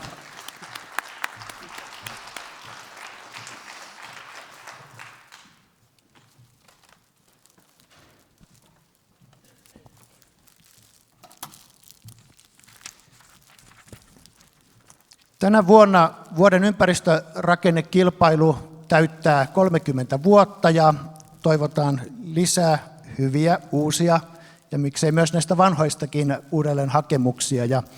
Ja meidän kaikkien järjestäjien puolesta toivotamme teille erittäin suurta menestystä ja kiitoksia tästä työstä, joka on varmasti yksi, voi sanoa, Suomen viherrakentamisen historian tulevia katsomapaikkoja, jonne tullaan sitten kaukaakin ihmettelemään ja katsomaan, ja myöskin suunnan näyttäjä tulevaisuuteen, eli miten tiiviiseen rakennettuun kaupunkiin saadaan sellaisia ympäristöjä luotua, joista sekä asukkaat, kauppakeskuksen kävijät että muut kaupunkilaiset voivat olla iloisia ja nauttia siitä ja saada elämyksiä pelkästään menemällä kauppakeskuksesta tuonne. Eli suosittelen teille kaikille pientä kauppakeskusreissua.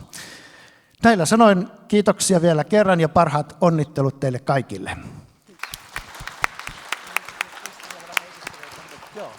Täällä vielä kuullaan Kristalta, mitä kohde on syntynyt. Niin itse asiassa meillä pitäisi olla täällä materiaalia myöskin näytettävänä. Eli ollaan toimitettu teille pieni kiitospuheenvuoro.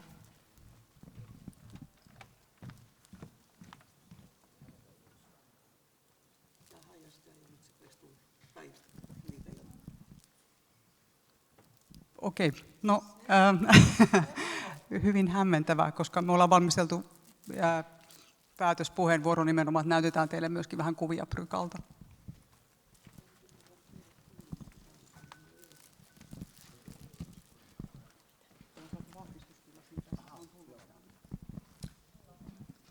Tuolla katsotaan, että miten järjestäjän taholta täällä on materiaalia saatavilla. Mutta sillä aikaa, kun odotetaan materiaalia, niin ainakin muutamia kysymyksiä. Kuinka pitkäaikainen tällainen urakka on ollut niin kuin suunnittelun puolesta? Joo, tähän perustuu ensinnäkin yhteistyöhön. Ollaan aloitettu suunnittelutyö jo vuonna 2014 ja 2017 muistaakseni oli niin, että urakat oli valmiit ja rakennustyö alkoi sitten joulukuussa 2017 ja Prykahan avattiin 19.9.2018.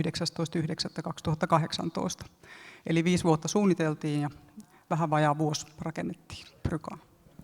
Onko Prykalle esikuvia Suomessa tai maailmalla, että mistä tämä inspiraatio tähän on saatu ja tuliko se rakennuttajalta vai enemmän suunnittelijapuolelta?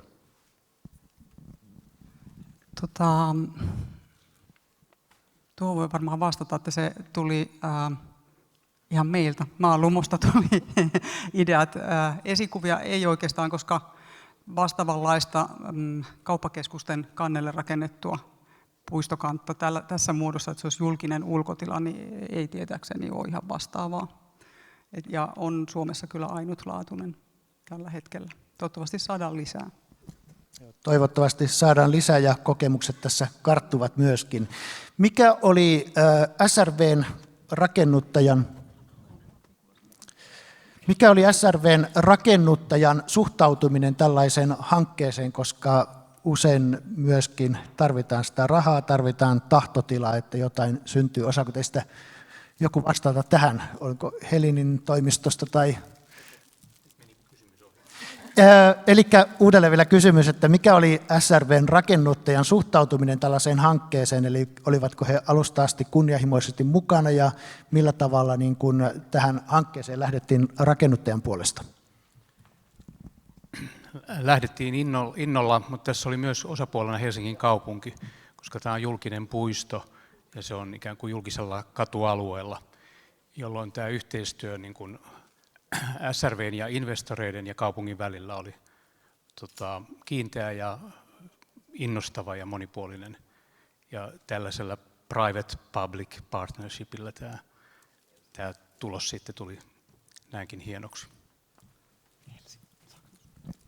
Nyt tuolla ilmeisesti esitys alkaa kohta toimimaan, mutta sillä välin vielä kysymyksiä tähän valaistukseen.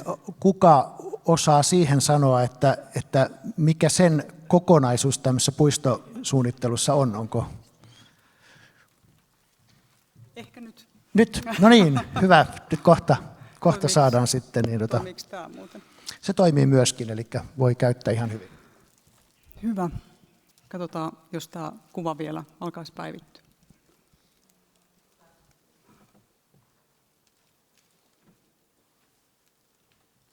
Hienoa, toimii. Nyt mä vielä onko minulla joku, millä mä niin siirryn eteenpäin tai taaksepäin? Vai millä toimin? Okei, hyvä. No niin, eli vuoden ympäristörakennepalkinto saatiin Prykalle. Kiitos järjestäjille ja palkintolautakunnalle. Koitan olla nopea, niin päästään syömään mekin. Kiitos asemakaavoittajille, koska ilman muuta tällainen kohde vaatii sitä, että on kunnianhimoinen asemakaava taustalla, jotta yleensäkään tällainen projekti lähtee käyntiin. Kiitos työn tilaajalle, SRV-rakennukselle. Eli meillä on ollut alun perin iso maisema-arkkitehtoninen visio ja sen myöskin SRV-rakennus on allekirjoittanut, niin ollaan päästy yhdessä työstämään loppuun saakka. Kiitos pääsuunnittelijalle, eli arkkitehtitoimisto Helinille, sekä luottamuksesta, tuesta että aukottomasta yhteistyöstä, että teidän kanssa on aina ilo tehdä töitä. Kiitos myöskin kaupunkikuvan neuvottelukunnalle ja rakennusvalvonnalle, koska nämä viranomaispuolet pitää kuitenkin huolta siitä, että tämä oikeasti toteutuu, mitä asemakaavassa on määritelty ja mitä suunnittelija unelmoi. Tässä oli myöskin taustalla, että asemakaavassa vaadittiin myöskin tämmöinen valaistuksen kokonaissuunnitelma, joka piti myös rakennusvalvonnassa ja kaupunkikuvan neuvottelukunnassa esittää. Mutta ennen kaikkea Pryka on yhteistyön tulosta, eli suuri kiitos suunnittelutyöryhmälle. Tämmöisen projektin läpivienti tarkoittaa sitä, että kaikki suunnittelijat, jotka tähän osallistuu, niin sitoutuu tavallaan siihen yhteiseen päämäärään. Ja kaiken pohjalla on maisema-arkkitehtoninen visio kokonaisuudesta, ja tämän työryhmän kanssa on ollut ilo tehdä kyllä töitä. Ja kuten tästä slaidista näkyy, niin suunnittelijoita ja tahoja on ollut huomattavasti enemmän kuin mitä tänne lavalle ollaan saatu. Mutta että ennen kaikkea yhteistyössä, eli tämä palkinto on kyllä meidän kaikkien. Kiitos myös Terravais Oy:lle, koska sanotaan, että vaikka suunnittelijat pääsee yhteisymmärrykseen ja saadaan rakennettua hyvät suunnitelmat, niin toteutus on sitten se, joka kuitenkin ratkaisee. Niin ihan ensiarvoista työtä Terravaisilta, eli selkeästi olette sisäistäneet sen, että mikä on maisema-arkkitehtoninen tavoite ja lähteneet rakentamaan sitä. Se, joka sitten lopulta sen ratkaisee, että toimiiko ympäristö vai ei, niin kiitos myös puiston käyttäjille. Palaute on ollut positiivista ja nimenomaan käyttäjäthän tekee sitten lopulta Prykasta sen, mitä Pryka on, eli kaupunkilaisten yhteisen uuden olohuoneen. Muutamia kuvia ja sitten jännityksellä odotamme, toimiiko video. Mistähän mun kuuluu painaa? Miten tämä video saadaan toimimaan?